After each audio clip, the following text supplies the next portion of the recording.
We are at the main headquarters of the Shenju group. At this moment, someone questions if they are really being fired. The young man says he never touched the money and that this is an injustice. He shouts that he has dedicated his entire life to this company. He even mentions that he recently presented a project and was promised a raise. The boss, on the other hand, says that he himself signed his termination and there is no going back. Then the young man recalls that he did indeed sign something.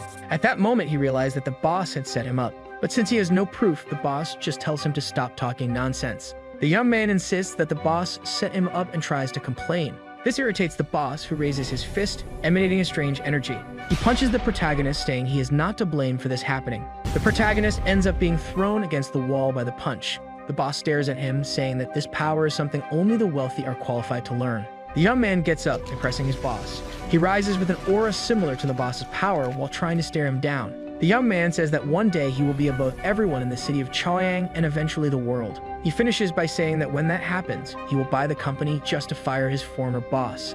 The elevator arrives on that floor. Out of it steps a woman who addresses the protagonist, saying he won't have to wait that long. A group of security guards organizes to receive her as she exits the elevator. The woman continues, saying he can fire his former boss right now. Her name is Shen Mo, the eldest daughter of the Shen family. The protagonist is astonished as she is not only the daughter of the richest man in the district, but also his ex-girlfriend. The boss tries to steer the conversation towards himself, forcing her to ignore the protagonist. But Shen Mo gets annoyed by his approach and says she just fired him and tells him to get out of her sight. The boss is left bewildered as he watches her walk towards the young man he fired. She says he messed with the future son-in-law of the Shen family. Shen Mo adds that he is her future husband while pressing him against the wall. Shen Mo tells the protagonist, Lin Chu, that their separation was devastating for her and that she is willing to marry him at any moment. Lin Chu asks if she really likes him that much. Shen Mo says it's more than that. She wants his entire body for herself.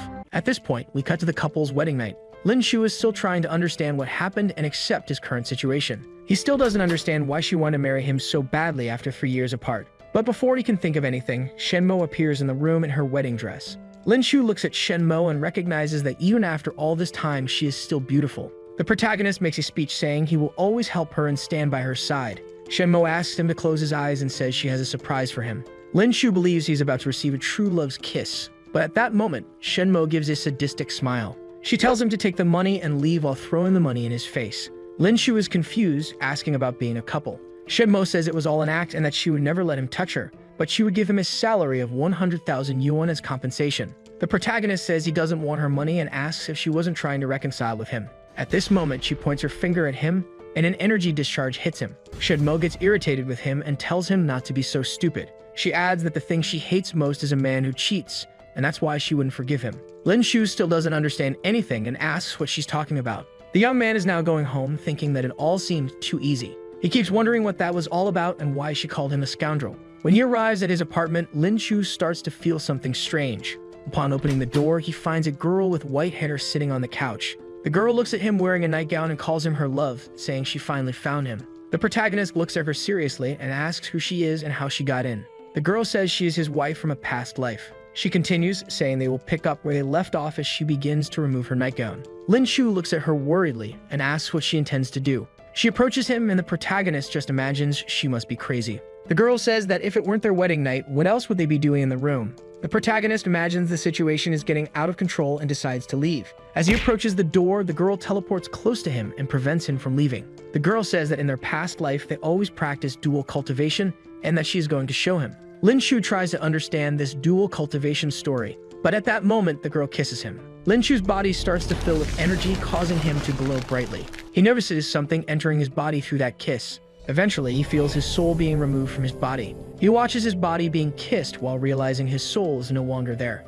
Gradually, he starts to ascend towards the heavens as a soul, observing many souls around him. Suddenly, he feels his soul cracking and imagines it will explode. As his soul explodes, he feels he is carrying memories of various people, from doctors to magicians. He mentions that the memories of each one represent a unique system of knowledge. Gradually, he accumulates these memories within himself, reaching 100, then 200, 500, and keeps increasing while the girl watches him lying on the ground. The numbers continue to increase until reaching a target of 9,999 people's memories. The protagonist acknowledges that he has so many people's memories that he knows everything about what exists between heaven and earth. However, a month later, we are at his funeral. During his funeral, a purple lightning bolt appears near the coffin. This lightning bolt strikes his coffin and gradually the protagonist begins to rise. He stands up from his coffin, practically intact, saying that he is not dead yet. Everyone stares in surprise, thinking the boy has turned into a zombie. But the man tells his maid not to say nonsense. The man is Shenmo's father and says he knew he would wake up. Lin Shu realizes he can't let them know what happened and says he needs to sleep.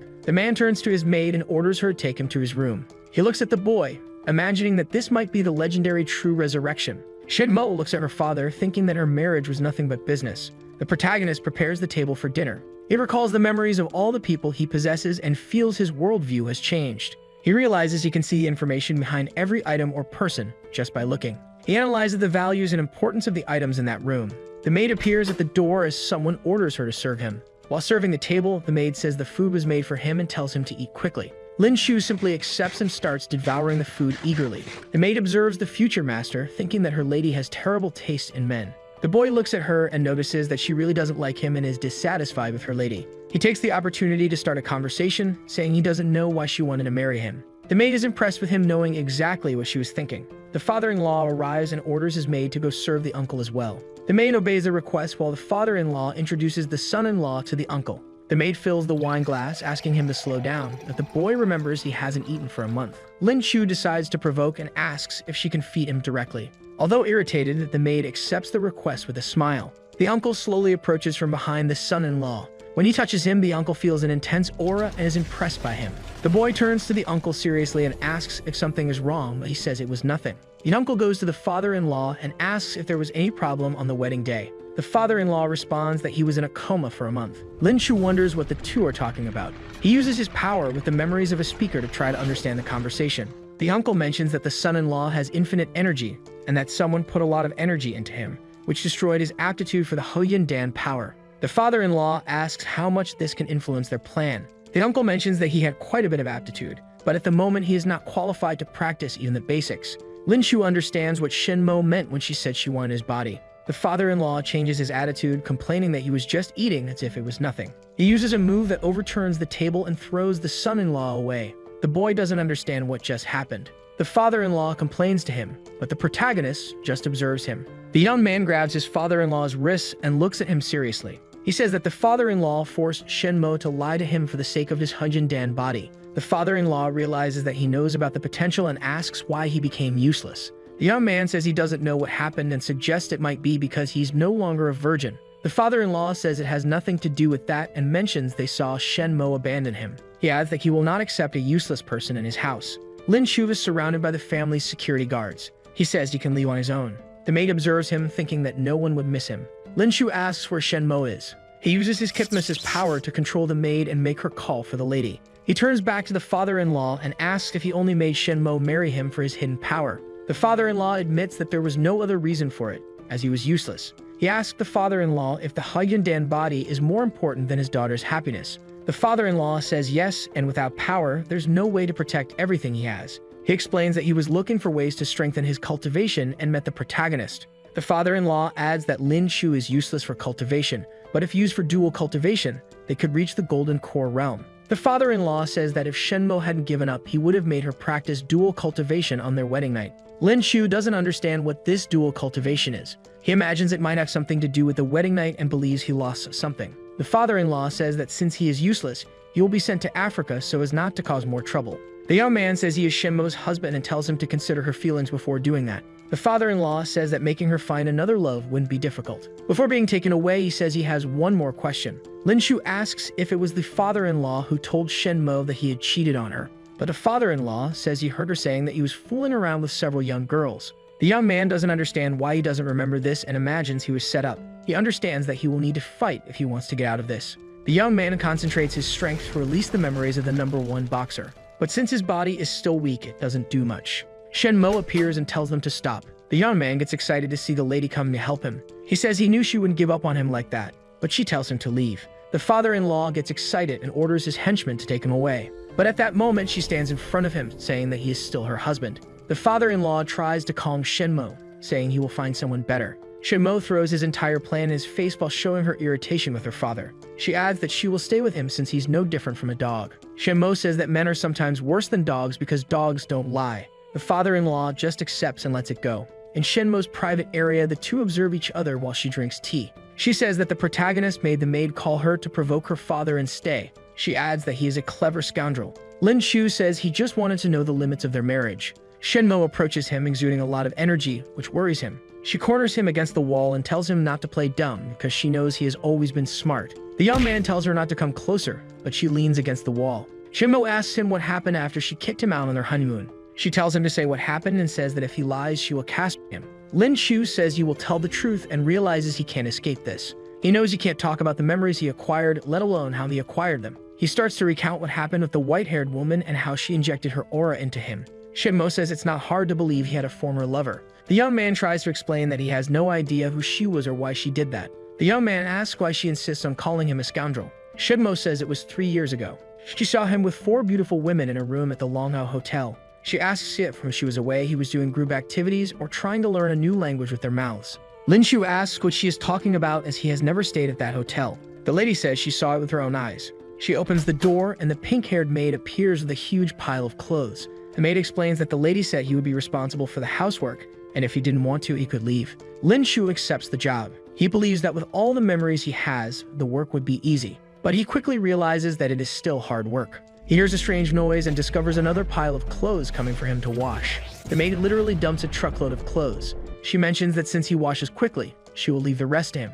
In the kitchen, he starts cutting vegetables for dinner, but the maid says they are too small and tells him to do it again. The protagonist complies while starting to get worried about these tasks. He imagines that someday he will get back at the maid. As he carries another basket of clothes, he wonders how this family has so many dirty clothes. Passing by a door, he hears someone talking about a casino in Las Vegas that had collected 10 million in counterfeit notes. His father-in-law was complaining to his daughter because the casino manager had been chosen by her. The pink-haired maid mentions that someone was trying to sabotage her, but the lady just accepts the complaint and says she will handle it. Moreover, she will deal with the people trying to deceive her family. The father-in-law mocks her, saying even the police were offering a reward to solve this mystery. Lin Shu hears this story and recalls the memories of a forgery expert. He gets excited and decides he must investigate this counterfeit money issue. In the Shenzhen warehouse, the protagonist thinks he can take advantage of the Shen family for now. He starts researching counterfeit money on the internet while intending to learn to control the memories. He researches until he reaches the dark web. The young man finds a promotion for a counterfeit note machine. He is very pleased to have finally found it. He decides to go out and get some things. The protagonist realizes he would be recognized if he went out to do business like this. He evokes the memory of a makeup artist to disguise himself. He manages to make a simple disguise with a coat and glasses. The disguised protagonist goes to examine the counterfeit machine, and the responsible person points out where it is. He examines the machine and notices it is genuine. The bald thug says they agreed on 5 million. Our young man says he only has a $100 bill. The thug gets irritated and asks what he intended to do if he didn't bring the money. The protagonist says he made that $100 bill himself. The thug doesn't believe anyone could make such a high-quality bill. The young man says the notes they produced couldn't be distributed due to technical problems and being inferior to another group. With this, the thug gets confused about what he is trying to say. Then the protagonist says that if they look real, no one will notice the difference, and that he just needs 2 hours. The thug decides to see what he is capable of. Lin Shu starts working with the machines all night long. In the morning, he wakes up the thug to show his work. He shows that he made $5 million. The bald thug asks if he did all that during the night, but he already assumes it wouldn't be of very good quality. The thug inspects the notes and realizes they are practically perfect. He then asks what the protagonist's name is. He names himself Mr. Wei while extending his hand to the thug. In another counterfeit group, the members notice someone trying to steal their work. The forger Wu Di takes Mr. Wei's notes and asks if that isn't real money. His partner, Wu Ming, asks if he remembers a partner named Yin Chao. Wu Di says they destroyed him and were trying to sell the machine. Wu Ming says some kids saw all the money coming out of his warehouse. He adds that it was Mr. Wei. The scar-faced thug orders them to bring Mr. Wei to work for them, but the glasses-wearing thug says he already tried to recruit him. Wei asked if it would be a part-time job and said he would need a partner. The scar-faced thug stares at Mr. Wei while removing the blindfold from his eyes. The protagonist analyzes the turns they took to try to figure out where they were. The scar-faced thug asks him to state his real name. Mr. Wei continues to analyze the place until he notices it is an abandoned workshop. But at that moment, he is tied up and surrounded by Wu Di's men. The protagonist says his name is Wei Shenmo as he starts to free himself from the restraints. Wu Di grabs a stack of fake money and tries to intimidate him into working for them. But Wei stands up, showing that he has already freed himself from the ropes. Wei says they can be partners if he wants. Wu Di mentions that they could kill him right there and no one would notice. But Wei says they would lose more than just a partner. They would lose the chance to achieve their dreams. The scar-faced man says they're not at Disneyland to talk about dreams. Mr. Wei uses the memory of an orator to say that his dream is for there to be no more counterfeit notes in the world. because everyone would use their notes and never know which were fake. Mr. Wei says he has the technology and they have the connections. If they cooperated, Mr. Wei would produce every day and reach 100 million yuan in counterfeit notes. Woody asks if he can really produce that much, as the current production couldn't achieve that. Mr. Wei confirms but demands 51% of the shares and 10 million in real money. The glasses-wearing thug complains that this would make it seem like they worked for Mr. Wei, but the scar-faced thug agrees as long as they can be involved in the production process. Mr. Wei accepts the request and they make a deal. But deep down, Woody was already planning to steal Mr. Wei's skills and get rid of him later. Meanwhile, Mr. Wei planned to get rid of them as soon as he got the money for the Shens. At the family mansion, Shen Mo continues thinking about how she would recover the lost money. The maid mentions a guy who is trying to ruin the family's business, and she just says they need something soon. The ex-boss arrives at her house to talk, which worries the protagonist. He says he came to help her, but Shen Mo says she doesn't need it and that he should at least hate her for firing him. The boss says that pursuing her was the reason he was working with the Shen group. He says that even though he is not from a family as wealthy as hers, he intends to help her get the 10 million she needs. All he asks is that she divorces Lin Shu. He also mentions that she knows what he did at the Dorset Hotel in Longhao. Lin Shu realizes that he knew about the hotel and suspects he had something to do with it. But the lady says she is not that desperate and doesn't need his help. The young man hits him with a broom and tells his ex-boss not to underestimate his wife. Lin Shu also says that maybe the money will fall right in front of them, knowing what will happen. The boss complains again, saying that Lin Shu doesn't match a beautiful woman like Shen Mo. A huge box hits the boss in the face and knocks him down. The bald thug appears, saying he brought 10 million to help Shen Mo at Mr. Wei's request. Shen Mo asks if he knows this Mr. Wei and why he would give her so much money. The bald thug says he just planned to gain her trust. He adds that if she wants to see him, she only needs to go to the Dorset Hotel, in the same room where she saw Lin Chu. The ex-boss gets worried hearing this, showing Lin Chu that he was hiding his involvement. Shen Mo gets ready to go to the hotel to meet Wei. The boss watches her enter while planning to go as well. He says he intends to wait 5 minutes to see who the guy is who plans to steal his woman. The lady arrives at the room where she had seen Lin Chu before. When she opens the door, she sees Lin Chu in bed with several girls again. The lady gets angry again and her aura starts to flow more intensely. But the TV turns on and Mr. Wei appears, saying that it is a misunderstanding. Shen Mo attacks the people on the bed, asking how it could be a misunderstanding. She discovers that it was not Lin Chu, but a disguised man. Mr. Wei explains that it was a transfiguration ability from South Korea that allowed someone to impersonate another person. He says that 3 years ago, the person she saw at the hotel was not Lin Chu. Shen Mo believes she may have blamed him for 3 years for something he never did. The lady asks why he is doing all this for her. The young man knows he cannot reveal his disguise now and decides to improvise. He mentions that he is only alive today thanks to Lin Chu, even though he doesn't know him. Shen Mo asks if he knows who set him up 3 years ago. The boss bursts in, demanding to know about Mr. Wei. Mr. Wei reveals that the culprit was the boss. The boss tries to understand what's happening while Shen Mo stares at him seriously. Ignoring everything, he says that Shen Mo is his wife and he wouldn't stand by watching someone try to steal her. But Mr. Wei says that he is mistaken because she is married. He adds that the boss knows this well because he was the one responsible for the divorce. One of the girls approaches the boss and says it's been a long time since he called for them. The boss tries to act confused and says he doesn't know them. But the girl reveals that he was the one with them 3 years ago in that room. The protagonist acknowledges that it was good to have hacked the system to know who was there, and now the boss has no escape. Even as he tries to explain, the girls keep talking about how amazing he was 3 years ago. Shen Mo asks Mr. Wei for his contact information so she can repay him. But Mr. Wei only asks her to treat her husband better. That night at the Shen mansion, Lin Chu prepares to meet with his partners.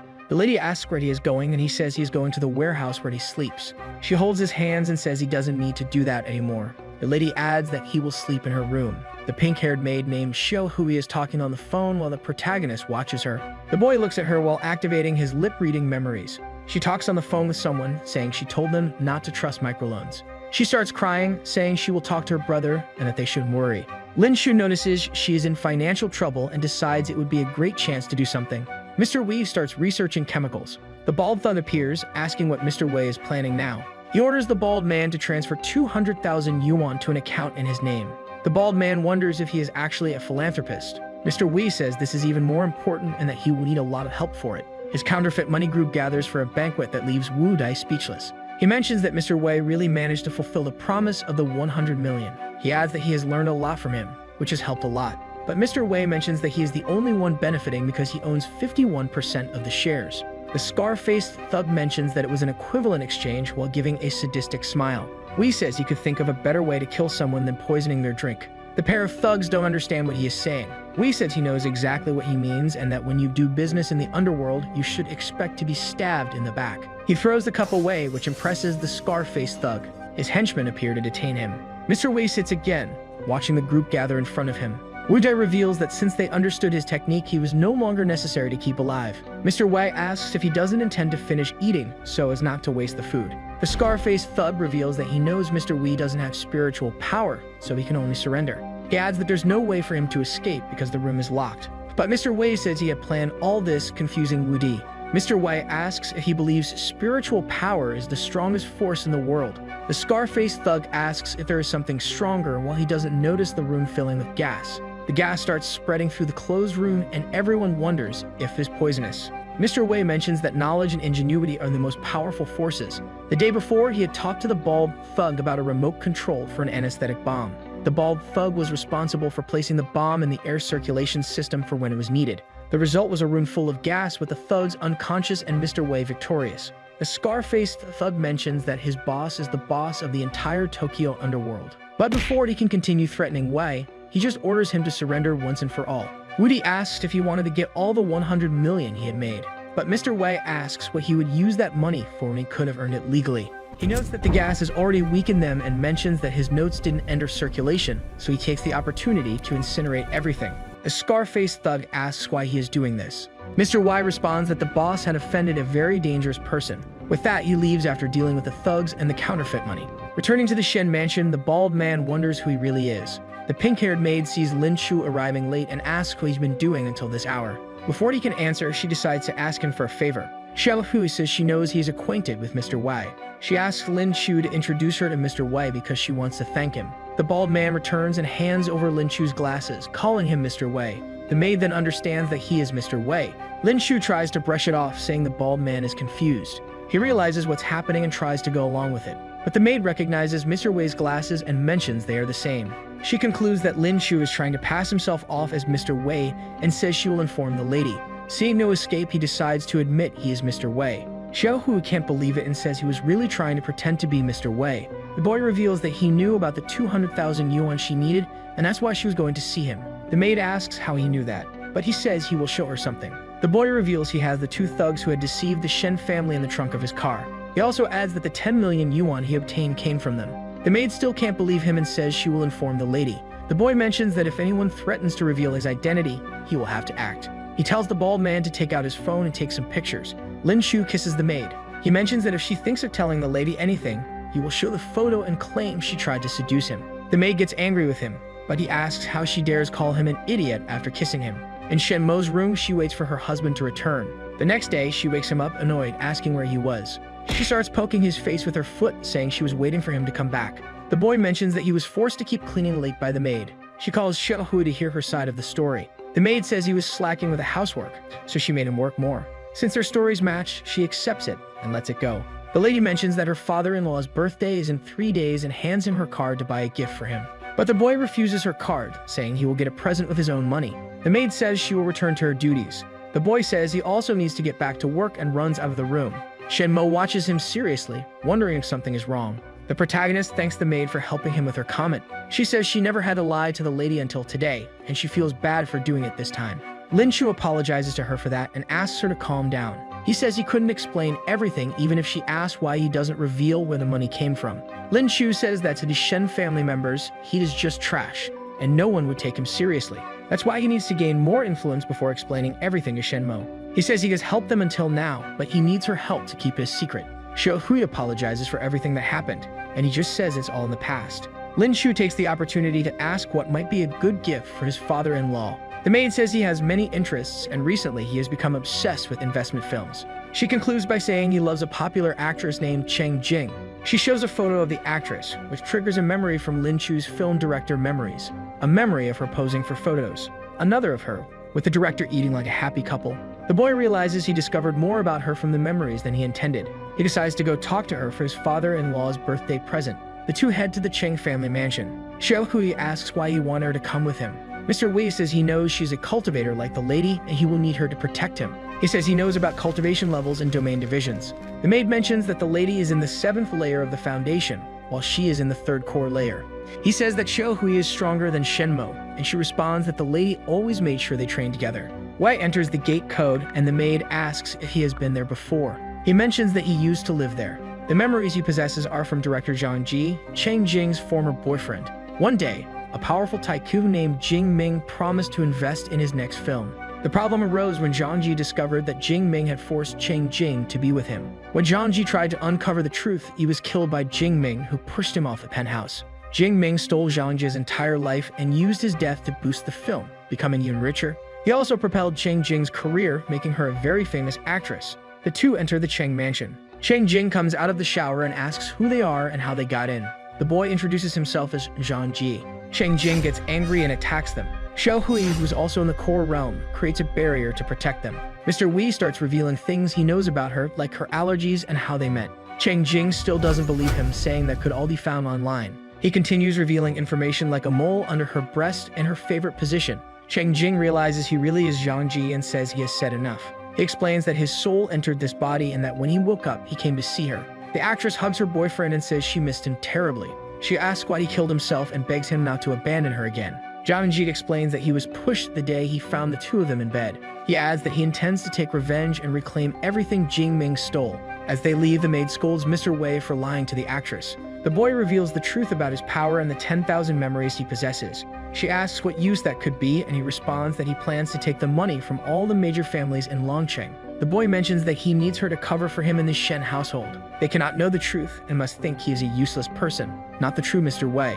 The maid asks why she should help him. Wei mentions that she wouldn't be helping him, but rather the lady, as he would be secretly assisting her. Xiaohui agrees to the idea on one condition. She demands that he always take her along on his nightly missions to avoid upsetting the lady. In the office of the Jingxi group, a man talks to a girl with pink hair saying he knows nothing about Mr. Wei. The boss Jing Ying enters asking his father for money to buy a gift for the lady's father. His father berates him for all the things he's done and asks why he doesn't give up. He says Jing Yang just finds her attractive and hands him the card to make him leave. The boss's father returns to his meeting with the pink-haired girl, saying he will help find Mr. Wei. Jing Yang seizes the opportunity and claims to know Mr. Wei and how to find him.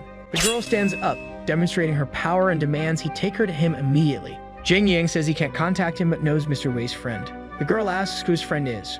The boss says it's Lin Chu, the Shen family's son-in-law. Lin Chu wonders how a body with such an intense aura can't use that power. The maid enters, talking about the birthday party and asking about the gift. But the boy dismisses it, saying the family despises him so much that it doesn't matter. This angers the maid, who says it's all the more reason to do it. After all, it was Shenmo who stayed by his side when he was in a coma. No matter how much she was asked to rest, she refused. This made the maid sad to see such a situation. Of course, the protagonist already has something prepared for the occasion and was just joking. The next day, during the birthday party, the celebration was already in full swing. There were several items that were invaluable treasures. The young master says he will give the legendary elixir of immortality. This is a once-in-a-lifetime item known as Tai Sui. Seeing such an item made the patriarch completely happy. The protagonist, seeing the situation, starts laughing mockingly at the item. This quickly infuriates the young master, who asks what's so funny. He was laughing because the item was fake and he had been deceived. Her brother gets even more irritated and tells Shenmo to control her husband. The protagonist says he knows the item and can prove its authenticity. He asks for the cake knife to prove his point. The protagonist starts tinkering with the statue and says the scammer was very skillful. But when he removes an outer layer, he reveals the truth. The statue is actually a disguised inflatable doll. Revealing the truth, the lady's brother gets even more irritated while being ridiculed. The father-in-law loses his patience and says they need to think about how to defeat the Jing family. He mentions that the star of the Jing family has been profiting from her success. The father-in-law orders them to find a way to make Chang Jing betray her family and join theirs to manage the group. People in the background comment on the group being worth hundreds of billions. They also mention that she has a contract that can't be broken and her close relationship with Jing Ming. Lin Chu says they could ask for something more challenging because the lady could solve this with one phone call. People around start wondering if the lady has contact with Chang Jing. Shenmo asks if he was joking when he said that. Her brother confidently says that if she fails, Lin Chu will have to kneel and beg for forgiveness. The boy asks what will happen if she succeeds, and he says in that case, he will apologize. The boy picks up the phone and says he will call Chang Jing. The lady's brother says it's a trap because she wouldn't be able to answer since she's live. During the broadcast, Chang Jing ends up answering the phone. Lin Chu hands the phone to the lady and asks her to invite Chang Jing to join the Shen family. Shenmo introduces herself and makes the request to Chang Jing, asking if they could close a contract. She acknowledges the request and says she would love to be hired by the Shen family. Lin Shu tells his brother-in-law to keep his promise. He remembers asking Cheng Jing to answer the phone and agree to any request she received. He continues provoking his brother-in-law, telling him to apologize. Despite not believing it, he is forced by his father to keep his promise.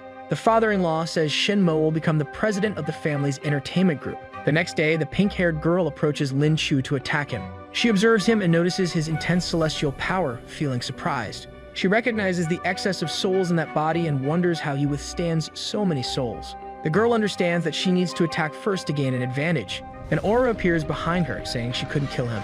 The girl retreats quickly, while the white-haired girl observes her. She recognizes that this white-haired girl is in an even higher realm than she is. The white-haired girl uses her aura and traps her in an enchantment. She explains that Lin Shu is the reincarnation of her love from 1,000 years ago, and that if he needs to be killed, she would be the only one to do it. Her swordswoman asks if she was the one who delivered all those souls to Lin Shu. The girl mentions that she used her aura to restore his past memories so he could remember her. The swordswoman asks if that is the spirit summoning ability. The white-haired girl approaches her and holds the swordswoman's face. The swordswoman uses her sword to push her away.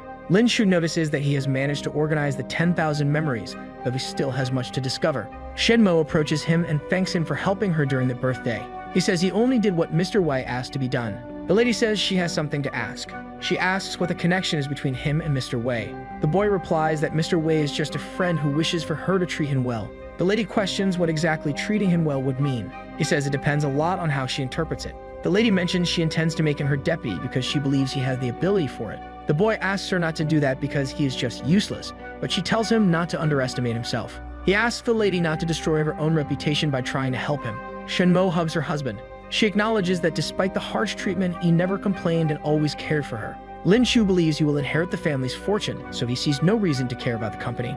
The swordswoman's fight with the white-haired girl continues as the swordswoman fails to hit her. The swordswoman gives up the battle, saying she is not qualified to be her opponent. The white-haired girl decides to release the enchantment as long as she doesn't attempt to kill the protagonist. She says she wouldn't kill him, even though she hasn't given up. The enchantment disappears along with the swordswoman's clothes and sword, leaving her exposed to the couple. The white-haired girl explains that she doesn't trust her, so she changed her clothes and removed her sword.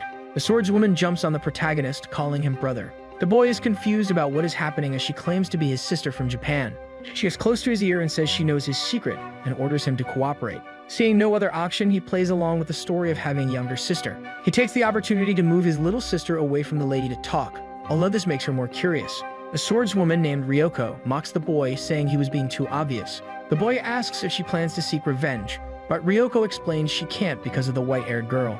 The boy is curious about her return and asks where they met. Ryoko uses her aura and throws the protagonist against the wall, complaining about his question. She explains that not being able to kill him doesn't mean she can't attack him.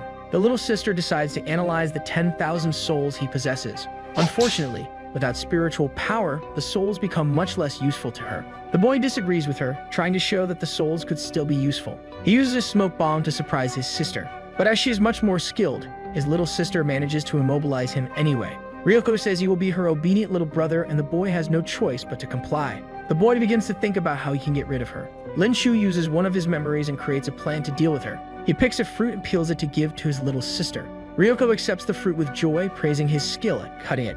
As she is about to eat it, the boy starts smiling at her. Ryoko notices his attitude and realizes he tried to poison her. The boy realizes he needs to improvise to make his plan work. Ryoko mocks him while holding the fruit in front of her mouth. Taking advantage of her attitude, the boy pushes the fruit into Ryoko's open mouth to force her to eat it. Ryoko gets angry with him, and the boy explains that he made her swallow a toxic pill. This pill is called 3 seconds of digestion, and she wouldn't be able to use spiritual power to neutralize it. The boy takes the opportunity to get back at her, saying now she would have to obey. The little sister says she won't become friendlier just because of the poison. She goes on to threaten to take him to Tokyo and torture him to get the antidote. The boy already anticipates that she wouldn't be able to reach Tokyo with the effects of the poison. She still doesn't give up, saying she will continue with her plan or die trying. The boy takes the opportunity to make a deal with her. Ryoko becomes curious about this deal. The boy decides to exchange the antidote for her services as a bodyguard. She refuses to work for him, saying she won't accept such a threat, but he says it's an agreement. The boy explains that he plans to become the richest man in Longhao and would give her money and the antidote to compensate her. The little sister still doesn't believe him and tells him to get real. The boy mentions that with his 10,000 souls, having such a goal isn't that absurd. The little sister asks how he can handle so many things in his head. The boy explains that he uses his memories to manage resources since he can't be a cultivator. He explains everything he has already done and mentions that his plan is to unite the 4 families under his command. Ryoko begins to believe he might succeed and says she might reconsider after receiving the antidote. Linshu gives her a pill that reduces the effect of the toxin and says that if she wants the antidote, she needs to help him. Ryoko still distrusts him, and the boy says she can return the pill if she doesn't trust him. She takes the pill, and the boy explains that the side effect is that she would fall in love with him. But it was a lie to mock her, and the boy leaves, making her irritated. At the Shen group, the lady's brother completes his plan to ruin her business. The brother's assistant says he is finishing destroying the internal information. The brother says he intends to send a message for no one to mess with him. At the Cheng residence, the actress is slapped by her partner, who complains about her accepting the contract. Cheng Jing explains that Mr. Wei forced her to do it and that he wants revenge for Zhang. Jing Ming gets irritated and decides to put a bounty on Mr. Wei's head. He orders a reward of 1 billion yuan for his head, dead or alive. But Cheng Jing watches him, smiling as everything's going according to their plan. The next day, Cheng Jing heads to a meeting at the Shen Entertainment Group. Upon arriving in the room, she encounters Mr. Wei, who asks her what she wanted to talk about. She jumps into his lap and hugs him, glad to see Zhang again. Mr. Wei explains that he only possesses Zhang's soul, but she says she'll treat him just like Zhang. Mr. Wei asks her to quickly explain what she wants. Cheng Jing explains about the 1 billion bounty on his head. The boy is impressed by how much Jing Ming was willing to risk. Cheng Jing explains that she did what he asked and that Jing Ming assaulted her. She presses his hand against her face so he can feel how swollen it is. Cheng Jing says he should plan something to avoid a direct confrontation. She suggests he take advantage of the fact that Jing Ming wants to kill him and kill him first. The boy is incredulous that she would mention murder even though she claims to be forced. She says she intends to help him with this plan, give him a chance to kill Jing Ming. But Mr. Wei admits that he knows she was behind Zhang's murder and wanted to do it again. The actress is confused by what he's saying. Mr. Wei reminds her that he has Zhang Zhe's soul, so he understood what happened. The actress was very dissatisfied with Zhang's conditions and therefore seduced Jing Ming. After that, she made Jing Ming accuse him of domestic violence to get rid of Zhang. The result was her being able to hide the truth and still benefit from Zhang's death to increase her own reputation. At the moment, she wanted to repeat the plan because regardless of who wins between the two, she would come out on top. The actress drops the mask and admits that he's not as stupid as she believed. But she knew he didn't have spiritual power, and without the mate, he would be defenseless. Mr. Wei challenges her to a fight, and the actress goes after him for the reward. But then the wardrobe opens, and the swordswoman shoots out from inside and defeats Cheng Jing. The boy taunts his bodyguard, and she just says she was afraid she wouldn't get the antidote if he died. Mr. Wei explains that he knew her truth a long time ago and tells her to deliver the good news to Jing Ming. He says she can reveal who Mr. Wei is and explain why he wants her to join the Shen company. The actress doesn't quite understand his plan. Wei says she should reveal his identity as the eldest son of the Shen family. His plan is to accuse Shen She's sister of being Mr. Wei. The miss arrives at the Shen Group building to see the businesses she acquired. The security guards wonder how she managed to do it, mentioning Cheng Jing's contract. Upon entering her office, she is greeted by her brother's employee. The miss asks if he prepared the accounts as she had instructed. The employee says he has prepared everything she asked for. He also includes a threatening message from her brother, saying he would still have control of the entertainment group. Shenmo simply ignores his comment and tells him to leave. But as she begins to look at the charts, she notices something wrong. Shenmo realizes they were fake accounts and that they intended to keep her only as a figurehead. The miss receives a call. Mr. Wei summons her to talk about the company's false accounts. She becomes worried that he already knows about it and asks if he was watching her. Wei explains that he knows about it and also knows that they destroyed the real accounting books. What they didn't expect was that Mr. Wei had already taken the lead and obtained all the data. He explains that he had all the company records and would hand them over to her to gain control of the group. The miss is curious about why he was helping her. Mr. Wei ignores her question and simply hangs up the call. The brother's employee leaves, mocking the miss for thinking she could defy them. The miss calls the employee, who was Director Roach, to her office to talk. Since he seemed indifferent, the miss begins to throw some dirt at him. The director is puzzled as she continues to mention more of his secrets. Realizing she had a lot of information, he decides to listen to what she has to say. In her office, the director kneels and starts beating himself up to apologize for what he did. Shenmo forces him to transfer back all the money he stole and tells him to keep an eye on her brother. The director should report every order he gives to the director. Shenmo's brother contacts Cheng Jing to discuss her work. The actress accepts his request and invites him to the hotel in Longhao the next day. She confides in her partner that she has arranged a meeting with Shen She, and they could meet. She flirts with Jing Ming, telling him they would be at the Dorset Hotel and Mr. Wei would also be there. The actress welcomes her brother to the hotel room for their meeting. Shen She loses focus as he watches her seductively. He mentions that even though he's not the president, he's still the eldest son of the family. Cheng Jing deflects his advances while asking if he's not afraid of Miss Shen finding out. The brother asks what the problem would be as he continues to scrutinize every detail of her body. Cheng Jing asks him to try on an outfit she brought. The brother believes it's some sort of costume and gets excited even though he doesn't know what it is. The actress says he'll understand when he puts it on, and she'll change in another room. The brother tries to get her to change in the same room with him, but she makes up an excuse to leave the room. Upon leaving the room, she meets Jing Ming and his thugs, wanting to know if Mr. Wei was there. She confirms it and says the rest is up to them. The brother begins to dress while imagining she has strange tastes. After dressing, Mr. Wei's mask activates a trap that traps his head. With the trap, the brother can't say anything other than cover his entire face. Jing Ming bursts through the door and prepares to deal with Mr. Wei. They begin to hold him down while the brother tries to say something to no avail. Jing Ming says it was the first time someone challenged him, and he believes Mr. Wei is very brave. The brother understands what was happening, and a voice starts coming from a device in his tie. The boy was hiding in the next room, speaking through the device in his tie, telling them to beat Mr. Wei. He also adds that otherwise, he would make their family collapse. The actress's partner gets excited by Mr. Wei's arrogance and decides to listen to his request. The thugs begin to beat the disguised brother. The maid serves tea while asking what he was observing so much from the next room. The boy explains that he's just watching his opponent being beaten without being able to escape. The thugs continue to beat the brother until he can't take it anymore. The actress's partner orders them to continue until he decides to go talk to Mr. Wei. The boy sends another message through the device saying he prefers to die. Jing Ming gets angry and decides to accept his request again. The brother trembles in fear at the direction the conversation was taking. A strong aura emerges and blows the door wide open, preventing the thugs from continuing. Jing Ming gets angry at that and asks who is interfering. One of the brother's thugs appears, threatening Jing Ming and asking if he intends to start a war against the Shen family. The actress's partner explains that their target was Mr. Wei. He says the outfit he was wearing was evidence that he was the same guy. But the brother's thug removes his mask and reveals who he really was. He lifts the brother and says he won't let anything else happen to him.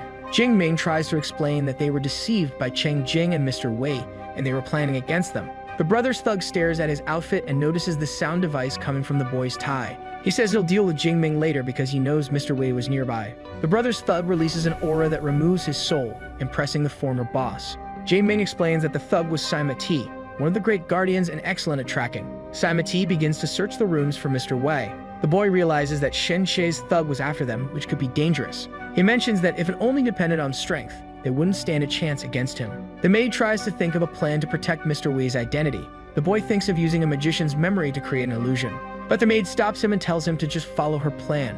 Hui throws him on the bed forcefully. He's confused by that as she starts undressing. She reminds him that everything she's doing is for Miss Shen's good. Sima Ti continues his search through the rooms for Mr. Wei. When he enters Lin Chu's room, he only sees the maid's back. He starts to approach while she tries to pretend they're just an ordinary couple. The boy notices that she is really willing to go to great lengths to help Miss Shen. The henchman recognizes who they were as he watches them. The maid realizes that she wouldn't convince him with just a little and decides she would have to take a risk. She kisses the boy to help convince the henchman. She throws herself on top of the boy and knocks him onto the bed. The henchman gets quite excited even though he remembers he wasn't the focus of the search. Sima Ti recognizes that he may have discovered a weakness of Shenmo. The brother calls for the boy to talk. He immediately asks what he was doing the day before. Lin Chu says he was doing household chores and that the maid could confirm it. But the brother accuses him of being at the hotel because they found him there. The boy says he found out the truth about him being Mr. Wei. The brother starts laughing uncontrollably at his comment, so much so that he starts feeling pain from the beating he took the day before. The brother tries to compose himself and says he knows about the boy's affair with the maid. The henchman shows what he saw and asks what Miss Shen would think if she saw that. The boy panics, saying he would be kicked out if she found out about that. Shenshi says he won't tell her, but in exchange, he should spy on Miss Shen for him. He says if the boy doesn't agree, he will make it public. The boy sees no other option and just accepts the deal. The brother smiles and dismisses him while feeling like he won. He turns to Sima Ti and asks what the Jing family intended to do to compensate him. Sima Ti explains that they gave him money and were willing to help him take down Shen Mo. The brother gets even more excited with that while imagining how Miss Shen will deal with it. The maid asks if the brother found out Mr. Wei's true identity. The boy explains that he revealed himself and he didn't believe it, which relieves Xiao Kuei.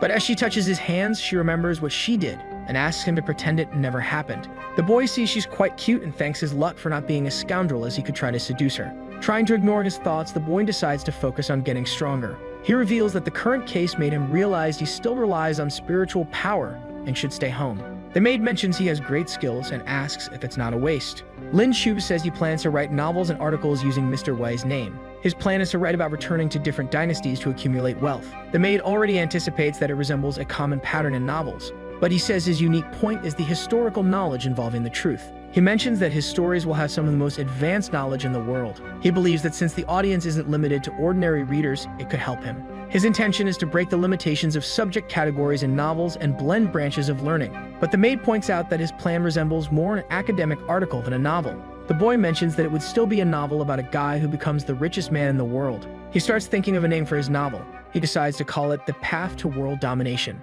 The boy continues to write his novel and believes he'll be able to publish it soon. He recognizes that his experiences helped him realize he can call on multiple souls at once. This idea is useful for building a memory palace for himself. The boy tests using the memories of a poison expert and a weapons master. With that, he becomes capable of making a poisoned mini crossbow for stealth attacks. Someone knocks on the door to call him. It was Samati wanting to talk to him. The boy answers and asks what he would like to talk about. Samati says he sees great potential in Lin Chu, but he doesn't quite understand where that came from and worries he knows the truth. The boy remains cautious as the henchman reminds him he saw the boy with the maid at the hotel. The henchman says he felt like he should befriend him at that moment. The boy remains puzzled about what he wanted. Samati says he wants to invite him to the Prodigy Society where they gather people with strange abilities. The henchman says he knows the boy will find it interesting. The boy tries to refuse, saying he's just a wasteful son-in-law. But Samati insists, saying he's very humble. He reveals that Lin Chu's actions in betraying Miss Shen already make him respect him a lot. Lin Chu doesn't quite understand despite agreeing with him. The henchman says his initiation would be in 3 days. He already mentions that there's a fee of 1 million to join the organization. The boy feels like he's being ripped off at their request. In the Shen Group building, the actress is desperate, asking for help from Mr. Wei. She explains that after what happened, the Jing family froze her accounts and surrounded her house. But he says now she would have no more doubts about her loyalty to the Shen family. The actress acknowledges that he had planned all this so she would be forced to work with Miss Shen.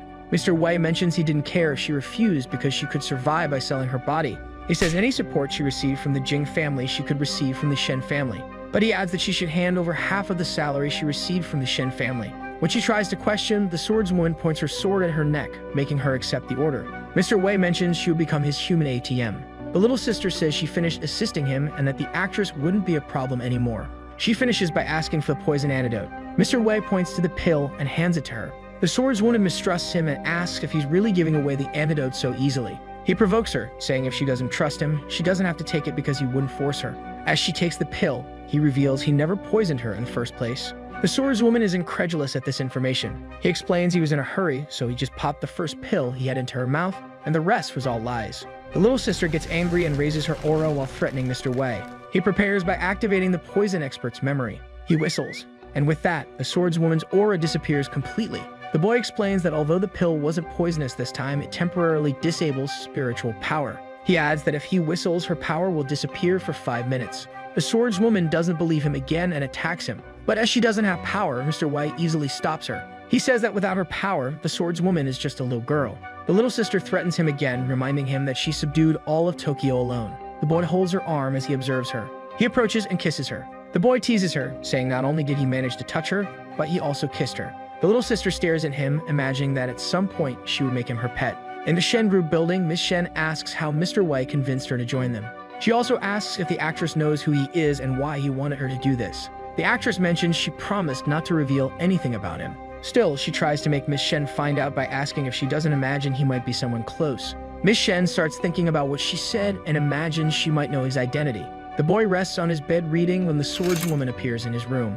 He asks what she's doing. The swordswoman immediately threatens him, asking if he doesn't want Miss Shen to find out Mr. Wei's identity. She jumps on him and demands the antidote to not expose the truth to her. The boy says he won't hand over the antidote while Miss Shen approaches his room. Shedmo enters the room and the boy realizes he needs to improvise. He shouts that he couldn't be with his little sister Suwon because it would be an impossible match. The boy pushes the little sister away, saying they couldn't be together even with a marriage contract. He approaches Miss Shen to prevent her from thinking something wrong. He starts crying, saying he has no interest in her and that she shouldn't believe the little sister's words. Suwon says he's talking a bunch of nonsense, but Miss Shen believes him and says the little sister isn't really his type. Miss Shen grabs his wrist and asks him to answer if he's Mr. Wei. Miss Shen stares at him worriedly, asking if he would be the one who helped her so much. Suwon tries to worsen his situation, saying she was right and that the boy was deceiving her. But Shedmo tells her to be quiet. Miss Shen says that regardless of what he did, it was for her own good, and Suwon shouldn't interfere. The swordswoman doesn't understand what happened because she thought they were going to team up to complain about him. Because of that, the swordswoman decides not to help her with that. The boy mentions he's not Mr. Wei and that she was mistaken. But Miss Shen says she wasn't mistaken. He has been secretly helping her. She explains that Lin Chu was the only one who stood by her side even when so many were joining to bring her down. Miss Shen remembers 5 years ago when she cut ties with her family because of the arranged marriage. Her brother had blackmailed her classmates to force her to stay home, which ended up working very well with the students demanding she stop going to school. But still Lin Chu stood by her side, complaining to the class representative. Representative Feng Xin questions him for offending Miss Shen. He rebels and tells her to stop with her excuses and asks if she would kill someone if ordered to. The boy adds that he doesn't know what made her brother do that. With that, Miss Shen approaches him for his attitude. She asks if Lin Chu has a girlfriend. He replies no, which seems to cheer her up. Miss Shen remembers everything they did and mentions that she would be his girlfriend. She mentions that after that, she was never forced to marry anyone. Even without much money, she had fun with Lin Chu. Miss Shen reveals that those were the happiest moments of her school life, and that's why she could sacrifice all the most important things in her life for Lin Chu. She remembers celebrating his 20th birthday and preparing a special gift. The boy is blindfolded while listening to Miss Shen and wonders what his gift would be. She prepares and tells him he can take off the blindfold. As he removes the blindfold, he is impressed with what he sees. Miss Shen, wearing a cat outfit wrapped in a bow, says she would be his gift. Shen Mo says she realized he had always been the closest and most possible person to help her like Mr. Wei. The boy tries to change the subject, saying until recently, she thought he was a scoundrel. Miss Shen begins to question where he was when she met Mr. Wei and when her brother was attacked. The boy ends up being pushed against the wall by her aura. Shen Mo reveals she researched it and knows he wasn't at home. He says he was shopping with a maid and she could confirm that. At that moment, the boy pulls out his phone and activates an emergency plan. Miss Shen says she'll call the maid so she can confirm his story. As she tries to leave, Mr. Wei appears through the window, saying she was looking for him. She turns and finds the two of them side by side. Shen Mo observes and asks if he really isn't Mr. Wei. Mr. Wei decides to leave, distracting Miss Shen, who runs after him. Catching up to him, Miss Shen tries to talk. The boy uses the voice device to talk to her, saying he heard about recent events. He mentions he heard she was looking for him and asks why. Shen Mo says she wants to know his true identity and asks how he got into her house. Mr. Wei asks if she thinks it would be difficult for him to enter that house to see her. The maid disguised as Mr. Wei is worried that any wrong move could complicate things. But Miss Shen acknowledges that his argument is valid considering his skills. She decides to ask why he came to see her and why he insists on helping her. Mr. Wei says he has reasons even without revealing what they are because he can't say too much. The boy recognizes that he needs to take a risk to dispel her suspicions. He runs to the entrance and tells Mr. Wei to stop messing around. The boy pretends to try to remove Mr. Wei's disguise. He stumbles and bumps into Miss Shen. Mr. Wei is concerned about that and tells her to be careful. Wei pulls Miss Shen into his arms and prevents her from falling, leaving her blushing. The boy takes advantage of that moment to talk to Shen Mo as Mr. Wei. He reveals that the reason for helping Miss Shen is because he's in love with her. It was a controversial strategy and left everyone confused. The move would stop Shen Mo's suspicions for a while. At that moment, a revelation from Wei left the girl in shock and she fell silent. Lin Chu came running, intervening and saying that the girl was committed to him. His plan was a success because the girl told him not to worry about the situation. Lin Chu was worthy of an Oscar for Best Actor. He revealed his satisfaction at seeing Wei and wouldn't mind if his wife ended up cuckolding him. As an actor, he made a drama and ran into the girl's arms. There was nothing he had to worry about in that situation. Despite everything, he was one of the only people Shen Mo could trust. They also needed to work together. The couple presented was truly beautiful. Wherever they went, they attracted the attention of the company's people. It was questioned why their relationship was still working, but it wouldn't interfere with their tasks. Documents were handed over by Shen Mo. Lin Chu used his detective powers as it was a suspicious case.